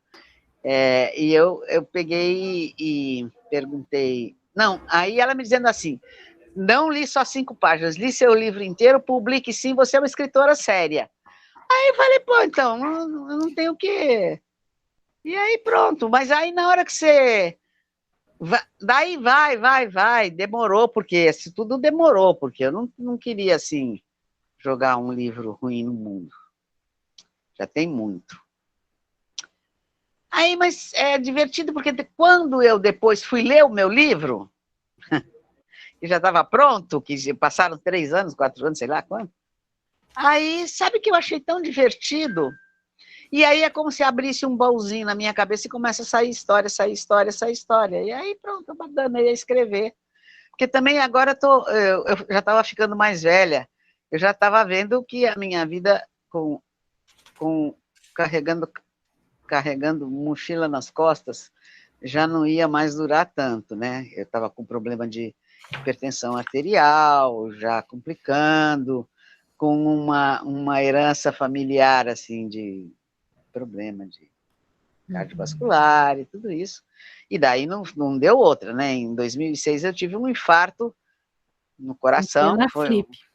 Em plena flip, foi teve gente que achou que eu fiquei com infarto de tanta emoção de estar na flip. Eu não, estava lá passeando. Aí, eu sei que eu fiquei 4 dias infartada. E depois conseguiram botar um stent. E depois deu tudo certo. E aí, no ano seguinte, eu tive um infarto na veia de escoamento da retina desse olho. Aí eu perdi esse olho já em 2007. Uhum. Então, de lá para cá, só vou descendo a ladeira, né? É até um soneto da minha tia Maria José Aranha de Rezende, que é uma poeta que ficou esquecida, porque nunca saiu de Santos, ficou morando lá. E ela tem um soneto dela que começa assim: eu já estou começando a descer a ladeira. Agora não me lembro mais de cor, mas eu sabia tudo de cor. Eu decorava com muita facilidade, sabe? Então sabia muita poesia de cor, porque também era o que a gente fazia de noite, depois do jantar. Eu nasci 10 anos antes da televisão. E a televisão, quando chegou, só passava raio, trovoada, era uma bagunça, muito chato. Então a gente nem tinha. Quando apareceu televisão na minha casa, eu tinha 16 anos. A gente também não tinha dinheiro, então... Todo mundo lia. Era leitura, né? Era leitura ou dizer poemas. O meu avô mineiro, ele tinha ido estudar Belas Artes no Rio, e ele precisava de um emprego. Então, o emprego que ele arrumou foi de ser intervaleiro de cinema, porque o Rio de Janeiro foi uma das primeiras cidades em que se passou cinema regularmente o ano inteiro, né? Cinema mudo. Então, tinha que trocar o rolo no meio da... Então, tinha um intervalo para desenrolar e reenrolar o carretel lá, e aí eles contratavam, tinha o piano, um cinema mais bacana, assim, tinha um piano de cauda, tinha um pianista, uma orquestra de câmara que ia lá tocar 15 minutos para o povo, para distrair o povo, para não ir embora e esperar o segundo rolo. Mas o cinema, que eu acho que era mais pobre, contratou meu avô. E o meu avô era muito alto, era artista, era muito bonito e tinha uma memória fantástica. Então ele sabia assim todo Gonçalves Dias de cor, ele sabia o Navio Negreiro todo de cor, aquela coisa toda. E a gente ficava lá. E ele recitava para nós e era como um ator assim, né? Então a gente adorava aquilo. E era sempre assim. Eu vi. Muito lindo. Eu queria ler a dedicatória aqui do Vasto Mundo, que ela contou a história, né? Que ela estava... O livro que ela presenteou, então, o Frei Beto, ali, o começo, e a mãe dela falou para ela levar. O primeiro capítulo. Em memória de minha mãe, Maria Ceci, que primeiro me contou histórias e me ensinou que elas se inventam à vontade. Isso mesmo. A minha mãe era fantástica. Ela desenhava, pintava, bordava, tocava piano de ouvido com o que você quisesse. Aliás, eu também tocava por causa dela, né? Eu nunca aprendi a ler música, foi um horror. Quando eu cantava no Madrigal lá em Santos, Madrigal Renascentista, não era logo depois que criaram o movimento renascentista, o Madrigal Renascentista, aí criaram esse lá. Eita, tô perdida aqui. Me perdi. Saiu a câmera, mas já volta. Pronto, Ih, voltou. Aí, pronto. Então, eu fingia que estava lendo música. Aí o Gilberto Mendes, ele me ensinava antes para eu cantar, eu aprendia facilmente a minha voz, depois a gente chegava lá, ele ficava por trás do maestro, me avisando para eu virar a página, porque eu estava cantando tudo de memória, mas tinha que virar a página na hora certa, senão ele ia perceber que eu não estava lendo, porque tinha que saber ler música. Ah, sim, as partituras. Tem uma mas pergunta. eu nunca consegui aprender, porque eu já tocava de ouvido, não teve jeito. Eu comecei a tentar aprender, me mandaram aprender piano com a professora de piano que morava em frente da casa da minha avó, lá em Belo Horizonte, e eu sei que eu fui também daquele jeito. Ela tocava e eu, mais ou menos, que sacava quando é que tinha que mudar a página, virar a página. E aí, eu fui para a aula, e aí eu fiquei tão entusiasmadinha, que eu já estava mais treinada, que eu esqueci de virar a página, aí ela sacou. Aí ela chamou meus avós e disse, olha, essa daqui não adianta mais. Aí toca o que você quiser e pronto, você não vai aprender. Quando eu morava no interior, justamente num lugar que me serve de cenário básico assim, para o vasto mundo,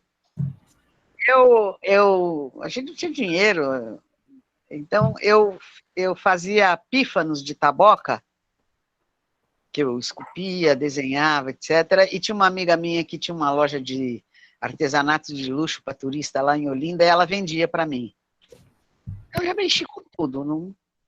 A minha casa é cheia de instrumento musical, meu violão maravilhoso que está todo rebentado, enfim. Já mexi com tudo.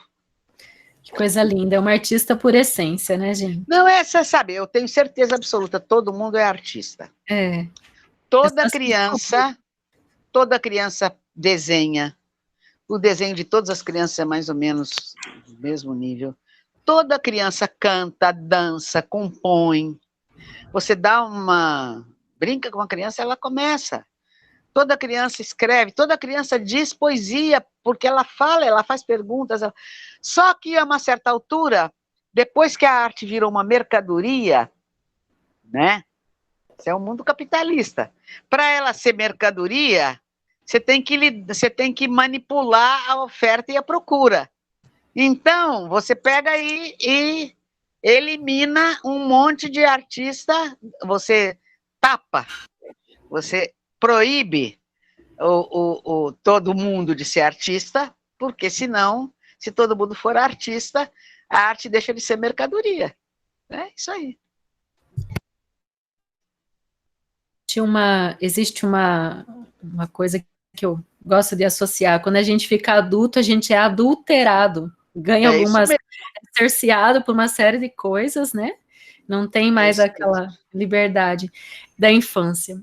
Tem a pergunta da Égide ali, que eu tenho essa resposta, mas queria que você contasse, sobre 40 dias. Ela pergunta por que você fez em Porto Alegre, fala daquele projeto Descobrindo o Brasil. Foi assim.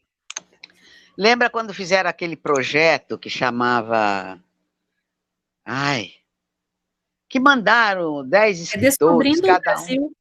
Não. Do Brasil? Primeiro eles tinham feito aquele que era, mandavam o pessoal para passar um mês num outro país e depois escrever um romance de amor, como é que era? Era um projeto que chamava, sei lá o quê, voltar com o romance pronto, essas maluquices. E aí inventaram um outro projeto que era assim, era mandar um escritor, eram 16 escritores, cada um para um estado que não era o seu, para escrever um romance. Só que o projeto passou, aí me convidaram e me ofereceram se eu topava ir para Porto Alegre. Uai, por que não? Mas aí não tinha não tinha... Passou, foi aprovado pela Lei Rouanet, mas não arrumou patrocinador. Então, não teve o projeto. Mas, quando me falaram isso, eu comecei a inventar minha história na cabeça. Então, eu estava com o fio da história todo na cabeça. Aí, eu tinha milha, porque eu viajava muito, então, quando chegava na série, eu queria ficar em casa, eu não queria viajar. Então, eu tinha milha para poder ir visitar minha família, poder fazer alguma coisa. Milha acumulada dessas viagens enormes que eu fazia pelo meio do mundo. Aí, eu peguei...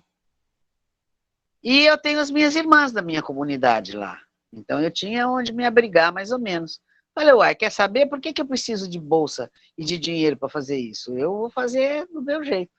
Aí eu fui para lá e fui fazer os caminhos que eu imaginava que a minha personagem faria. Mas aí foi uma experiência fantástica para mim, porque aí eu realmente não conhecia Porto Alegre, porque eu só conhecia aquela Porto Alegre que se mostra para o turista. E a minha hipótese era que toda cidade tem rachaduras, tem becos, tem passagens, que eu comparo ali um pouco com o buraco da Alice, né? O buraco da pé da árvore, que a Alice cai lá dentro e vai-se embora e cai no outro mundo. Então, eu tinha essa intuição de que... Mas eu queria testar essa hipótese dentro de uma cidade que eu não conhecesse. Porque aqui em João Pessoa eu sei onde são todos os buracos, lá eu não sabia. E não sabia se era assim em todo lugar, né? Então eu fui e passei lá, eu tinha 15 dias livres, tinha passagem, tinha quem me desse apoio, e fui. E às vezes eu ia para casa das minhas irmãs dormir de dia, porque chegava uma hora que eu precisava dormir, né? Porque de noite na rua eu não dormia, não. Porque eu estava lá para ver, não estava lá para dormir. Então, é isso mesmo, era o Projeto dos Amores Expresso, que o pessoal mangava e chamava o Expresso dos Amores. E o outro era, não sei. Eu também estava procurando aqui no texto, não localizei, mas não tem problema. O que eu queria te perguntar é se nesse momento você está escrevendo mais alguma coisa, que você está sempre tirando coisas do baú, né? Esse romance aqui você tem que comprar. Tem uma coisa inédita perdida aí, sabe? Que é uma bagunça nos meus arquivos, aqueles HD externos, aquelas coisas todas aí, eu não sei mais achar nada. Aí, com a pandemônia aí, a minha secretária, porque quando eu comecei a ficar bem ceguinha, tive que ter apoio, né? Então, eu tenho uma secretária que me dá 3 horas de trabalho por dia para vir desenrolar essas coisas, né? Só que agora ela tem um bebezinho com 1 ano, ela não pode ficar para cá. Ela tem uma vez por semana, hoje ela veio. Mas aí ela foi fazer minha declaração de imposto de renda, essas coisas que eu não consigo mais fazer. E ela que ajeita para mim essas coisas. Mas agora está uma bagunça total. Então, de vez em quando eu fico procurando. E eu estou escrevendo um outro livro que eu queria escrever inspirada no meu avô, nos meus avós. Né? Então, eu estou escrevendo um livro que se chama O Título Provisório, que eu já falei para todo mundo, então não é inédito. Talvez se eu tiver que mandar para algum concurso, eu vou mandar com outro título. Que se chama Toda Família Tem um Esqueleto no Armário. E assim, a história do meu avô, que era retratista, que era um grande fotógrafo. Ele se dizia, eu sou retratista, não sou fotógrafo. Está tudo lá, os fotografias de todos os políticos mineiros, quem tirava era ele, porque ele acabou como fotógrafo oficial do governo de Minas. Então, está tudo no Arquivo Público Mineiro, você bota lá, Eupídio Lemos de Vasconcelos, no Google, que vai cair lá no Arquivo Público Mineiro, os retratos feitos por ele. Aí ele... Então, eu peguei um pouco essa história assim, é o retratista que vai decide entregar o seu arquivo para o arquivo público e ele tem que pôr tudo em ordem. E a família destaca o neto mais novo, que está fazendo 20 anos, para ir ajudar o avô durante as férias. E ele fica com pena do menino. Então, ele começa a pegar os retratos de pessoas mais assim, que ele sabe as histórias todas, ele vai contando as histórias e fabulando também um pouco em cima de cada história, e que são os segredos daquelas pessoas, né? E eu, então, meu Deus, não me conta segredo da sua família, porque tem gente que quando eu digo, como é o próximo livro, eu digo, cada família tem um esqueleto no armário, a pessoa diz, só um? Aí começam a me contar uma porção de esqueleto das suas famílias, né? E toda família tem. Como eu tenho certeza absoluta, hoje eu já tenho certeza absoluta, depois da minha experiência em Porto Alegre, que toda família tem alguém que sumiu, desapareceu no mundo e nunca mais deu notícia. Toda a família tem. Eu digo isso para as pessoas, não, na minha família não tem. Depois, uns dias depois, me telefone, você sabe que tinha mesmo? Você tinha razão. Então, é isso. Estou falando é outra maneira de ser invisível, né? Aqueles que, por que eles foram embora?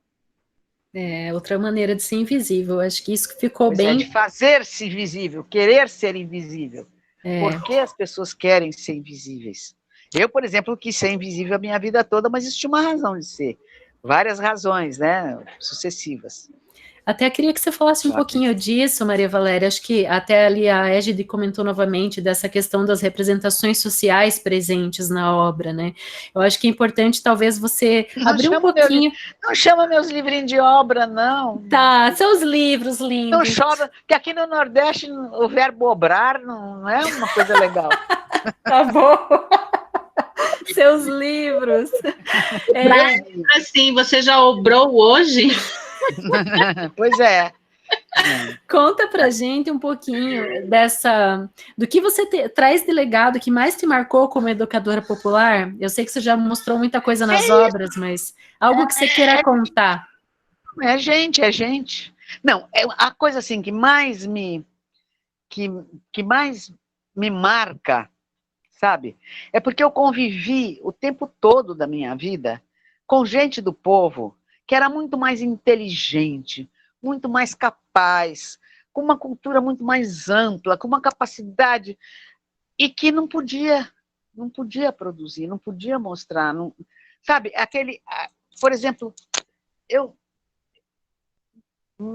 gente com quem eu convivi, por exemplo, tinha o pessoal dos quilombos, todos negros e todos altamente inteligentes e artistas e coisas, e escondidos, né? Então, você pensa, isso é uma das coisas que mais me dói, é que o nosso povo não pôde, como as mulheres, os negros, os indígenas desindigenizados, sabe? A gente é uma reserva de talento, de valores, e é tão doloroso você saber que você sabe mais do que o outro, que você pode fazer melhor do que o outro, mas ter que fingir que não pode, que não sabe, porque senão você vai ofender o outro, e você vai ser castigado. Isso é uma coisa que, para mim, é a coisa que mais me marca a minha vida, entendeu? Então, eu fico fazendo maluquice, que eu já não devia estar mais fazendo nessa minha idade, mas eu tenho 70 ideias por dia de o que precisa ser feito, entendeu? Aí eu falo, aí fica todo mundo querendo que eu faça e eu não enxergo mais nada. Não posso sair de casa sozinha, né?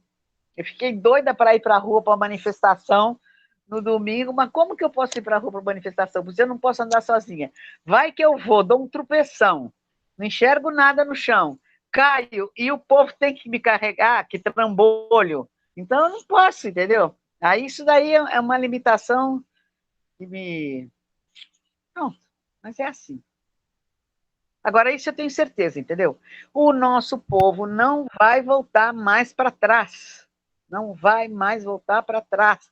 Você não... Eu tenho praticamente certeza disso. Hoje em dia, ninguém vai mais conseguir convencer uma negra, um negro brasileiro, que porque ele é negro e negra, ele é menos do que o outro. Não vai, o pessoal já sabe agora, já sabe. Eu tenho a impressão que isso não tem volta para trás. Não tem volta para trás. E aí, sabe, você já pensou esse povo todo, com a riqueza de cultura, de experiência, que inclusive são os mais fortes e os mais belos, porque passaram por uma brutal seleção quem ficou vivo, sabe, é porque era muito forte, muito inteligente, muito capaz, muito... Sabe, esse povo que a gente tem, que de quem se despreza a produção, sabe? De quem se despreza a cultura, despreza a sua capacidade, nós estamos nos castigando a nós mesmos. Quem entra nessa de querer, da mentira da meritocracia, que não é coisa nenhuma, porque não tem meritocracia nenhuma, tem privilegiocracia, e o racismo e tudo isso é para diminuir a concorrência, né, e garantir que os filhinhos de papai vão ter tudo ótimo na vida, supostamente porque foram capazes e mereceram. Mas não, se você não deixa todo mundo concorrer em condições de igualdade, é muito fácil, entendeu? Eu conheci a minha vida toda um monte de babaca, burrão, preguiçoso, que não fazia nada, mas que depois ficava trabalhando, nem que fosse só para carimbar papel no cartório do tio, ou no escritório de advocacia do tio, formado... Me lembro que... Hoje tem muita, né? Faculdade que você tira diploma assim, só pagou, passou, mas naquele tempo não tinha. Tinha uma, parece que era uma faculdade de Direito que tinha em Pouso Alegre, acho que era, Alegre, em Minas. Então, eu não quero falar o nome da cidade, porque eu posso ofender uma cidade sem ser aquela. Mas, enfim, passava a falar assim, fulano, doutor, meu avô dizia, fulano, doutor, aquele é um mentecapto. Só se for lá de não sei de onde, desse lugar, porque era um lugar que pagou, passou. E eu já conhecia um monte de gente que tinha o diploma de advogado, que era um bestão. Mas estava tudo bem, muito obrigada, de terno de casimira inglesa, gravata de seda, todo arrumadinho, casava com a moça rica e também continuava rico e parecia doutor. Isso daí acabou. Você não vai mais convencer o nosso povo de que tem que voltar para trás. Não vai voltar para trás nunca mais. Essa é a minha grande esperança. Por isso que eu não tenho medo de morrer, não. Mas eu não me sinto livre para morrer. Porque eu tenho que ver isso, sabe? Eu quero ver isso. Eu quero ver isso explodir. Assim. Com certeza, com esse processo que a gente está vivendo no mundo todo agora, né, Maria Valéria, do pandemônio, como você disse, as mentes estão mudando, né? Eu não gosto de um termo que eles estão usando de novo normal. Eu acho que não tem esse termo. Nunca foi normal. Nada nunca foi normal, gente. Exatamente. A norma que existia era a norma do privilégio. Pô, a gente tem que cair fora dessa. Não tem que ter novo normal. Tem que criar outro, tem que continuar lutando, porque eles não vão ceder assim. E depois, sabe, muita coisa está tão enfiada na nossa cabeça que a gente nem se dá conta. Entendeu? Dessa luta toda, e você citou, né, o negro, enfim, tudo mais, eu queria que você falasse também da mulher, um pouquinho do mulherio das letras, Maria Valéria, por suas próprias palavras. Olha, o mulherio, veja bem, o pessoal fica dizendo que fui eu que inventei o mulherio. Não foi nada. Foi um papo assim, improvisado. A gente se encontrou, a mulherada que estava lá numa Flip em 2016, e a gente viu assim, a maioria era uma mulher só lá para falar, e com as bancas da maioria era tudo de homem, e a gente estava nos eventos paralelos, né?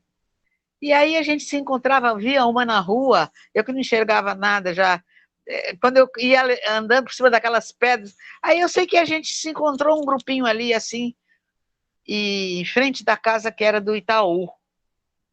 E aí a gente ficou conversando e falando, vamos encontrar a gente, vamos juntar o mulherio que está por aí, para a gente conversar entre nós, a gente saber, pelo menos, conhecer umas às outras, a gente não sabe nem quantas nós somos no Brasil, etc. E aí o Claudinei, estava na porta, pendurado na janela, ele olhou, ouviu aqui, falou, daí a pouco ele voltou assim e a gente estava ali, um grupinho de mulheres, umas 6, 10, não sei. E aí ele voltou, ei, vocês querem fazer? A gente falou, vamos achar uma padaria, tem que ser bem cedo de manhã, mas a gente tomar um café da manhã juntas, porque depois todo mundo tinha compromisso a partir das 9 horas. Aí ele voltou e disse, não precisa não, eu mando abrir aqui mais cedo e mando, como é que chama? Mando servir café aqui para vocês fazem o seu café da manhã aqui. E aí a gente se juntou, e aí começou a juntar gente. E começou a juntar gente, e aí tinha umas 30. Eu tenho até hoje o caderninho lá da Flip com o endereço e o e-mail de cada uma. E a gente ficou conversando, como é que a gente faz para a gente saber? Aí alguma dizia, eu acho que tem bem umas 100. Eu era mais otimista, eu dizia, não, eu garanto que se a gente começar a procurar, a gente vai achar umas 500 escritoras no Brasil. Certo. Aí a gente acabou dizendo, como é que faz? Faz um grupo fechado no WhatsApp, no Facebook, e cada uma vai chamando as outras. E aí, naquela conversa, eu sei como é que vai chamar isso? É o mulherio, pronto. O mulherio das letras. Que era, assim, um termo quase que um termo meio pejorativo, né? Mas tinha havido no tempo da coisa de mimeógrafo, tinha um fanzine, mas não chamava fanzine, não. Como é que chamava? Eu já esqueci. Chamado Mulherio. Um jornalzinho que correu uns anos aí. Mas que eu não me lembrava naquela hora, nem ninguém lembrava, não sei quem foi que deu o nome de Mulherio para a coisa. E aí a gente saiu. E aí cismaram que era eu que tinha criado o Mulherio, mas não foi aquele grupo todo que estava ali. E aí... Mas aí começou a dar confusão, porque em pouco tempo tinha 3 mil, 4 mil, 5 mil... E aí era complicado conversar num grupo de Facebook, 4 mil pessoas, começava a dar briga de vez em quando. E eu falei, meu Deus, e se não der, se der tudo errado? Vai prejudicar o pessoal mais jovem. Então, como o pessoal ficou falando que era eu peguei e assumi. Porque eu falei, bom, se der tudo errado, vai pegar mal para quem estiver na liderança. Né? Já era tão difícil para as mulheres conseguir espaço no meio literário. Aí eu falei, deixa lá, já estou velha, já publiquei, já ganhei preminho e tudo, então eu vou, se der errado, a culpa é minha, né? Aí eu acabei deixando falar e pronto. Mas não fui eu que criei, foi uma coisa que se criou. É como se fosse uma grande fogueira de São João, que aqui a gente antigamente começava a montar a fogueira 2 meses antes de São João, né? Juntando lenha seca, etc. De maneira que quando chegava na véspera de São João, tinha 3 metros de fogueira. Era só botar palha, jogar um pouquinho de querosene e tacar fogo, aquilo... Então, eu digo que o Mulherio das Letras era uma fogueira que estava armada, com vários andares de lenha. E a gente, naquele momento ali, tacou fogo. Tacou fogo. Que bom. Tem muita gente que nunca tinha publicado nada e está publicando agora sem dó nem piedade. Verdade. E por fora do Brasil também. Tem o mulherio lá da Alemanha, da Áustria, não sei da onde, tem mulherio na França, tem mulherio em mulherio Portugal, tem Itália.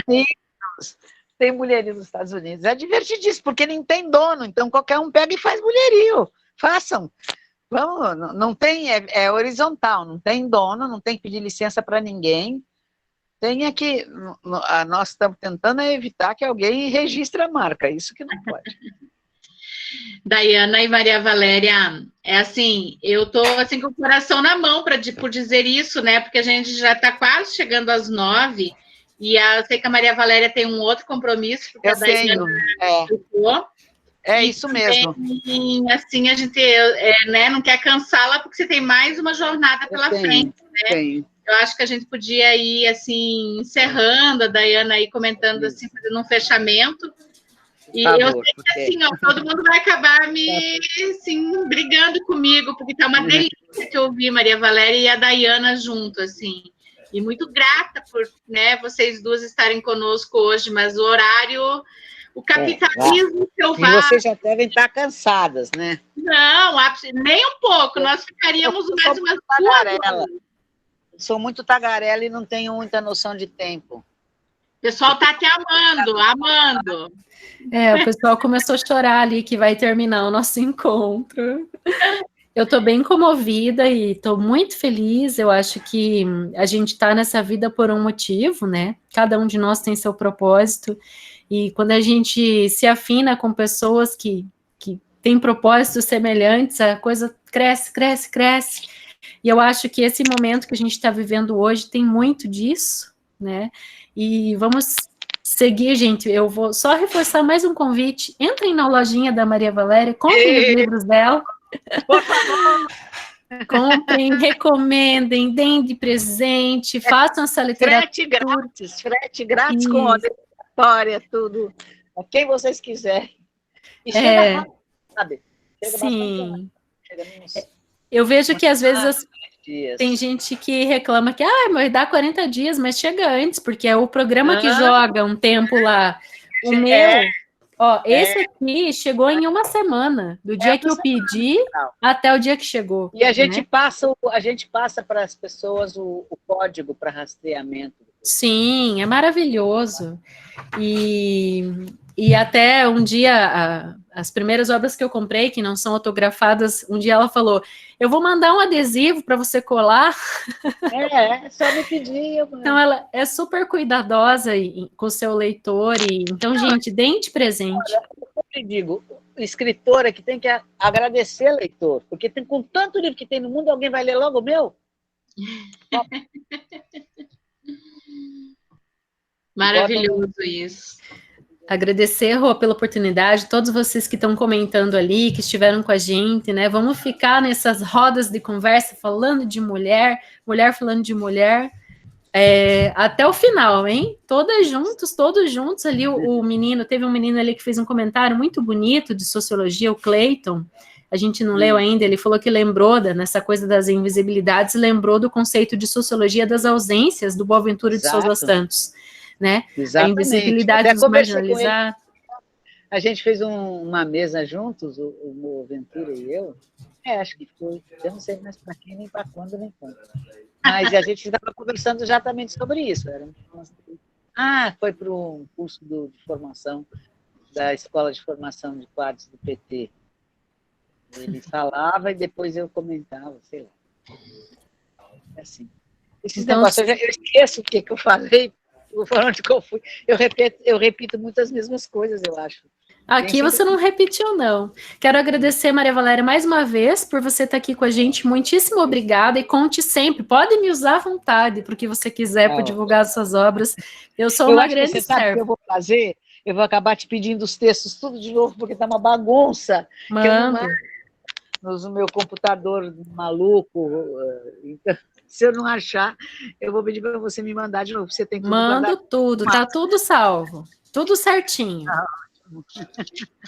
Agora pode tomar um copo d'água, dar uma descansadinha, que é 8:55, você tem mais uma live. Tenho. É um podcast. Mas não é live, não. É só gravar e ela vai botar no ar depois. Legal. Muito bom. Muito obrigada, em especial a Dayana, né, que aceitou ser a primeira desse Elas por Elas, a presença das mulheres nas letras, né, na educação, e que ainda nos presenteou no primeiro encontro, né, com a participação da própria autora, Maria Valéria Rezende. Já aproveite hoje, que ninguém sabe se amanhã eu estou aqui. Querida, Deus te conserve por muitos longos e felizes anos conosco ainda. Amém. Se for para prestar serviço, tudo bem.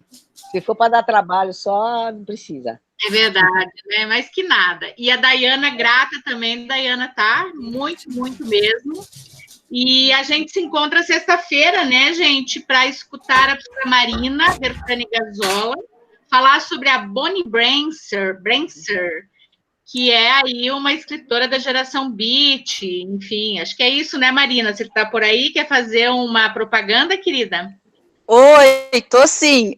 Isso, é uma das escritoras da geração Beat, ela não foi traduzida no Brasil, então as mulheres são muito pouco conhecidas no Brasil, a mais conhecida é a Diane de Prima.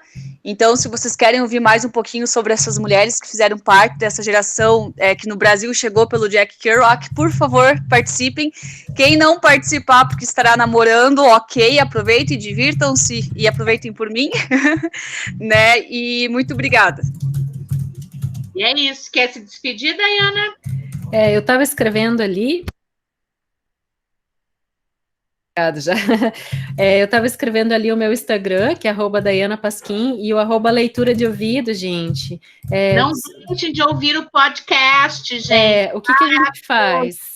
A gente trabalha com obras em domínio público e eu audiodramatizo essas obras e o meu marido ele faz a sonorização cinematográfica, né? A gente faz isso de graça, leva um dia e pouco de trabalho aqui do nosso estúdio, mas a gente faz isso para pulverizar a literatura. Tem ouvinte até fora do Brasil já, mas é muito importante esse trabalho boca a boca. Então, falem do Leitura de Ouvido, sigam no Instagram. Ainda é um bebezinho, tem pouca gente. Eu fiz o Instagram não faz nem um mês, e tem o Facebook também. Acompanhe a gente, ajuda a divulgar, sugiram obras. É muito legal a gente poder dar o feedback e colocar a obra que as pessoas querem ouvir. E eu vou estar aqui, Marina, vou te ouvir, tá? É muito importante. Quero agradecer às outras colegas que vão estar falando, né, Rosângela, que estiveram aí em grande parte do tempo. E a Letícia, que está ali, foi minha tutora na UFSC, a professora Letícia Gritti. Eu quero falar isso abertamente aqui. A Marina, a gente estudou juntos, se formou juntas em letras na UFSC, né, que vai falar na sexta, e assim, eu acho que a vida em si é uma grande rede, né, que a gente vai tecendo essas relações, é uma tessitura sem fim e uma inventação sem fim. Obrigada. Bonito isso, né, tessitura, né, e sem fim, muito bem. Gente, um grande abraço, boa noite, fiquem bem, fiquem seguros, fiquem em casa, se possível, e nos encontramos neste mesmo horário, neste mesmo bate-local, sexta-feira, 19 horas. Beijo grande a todas e todos.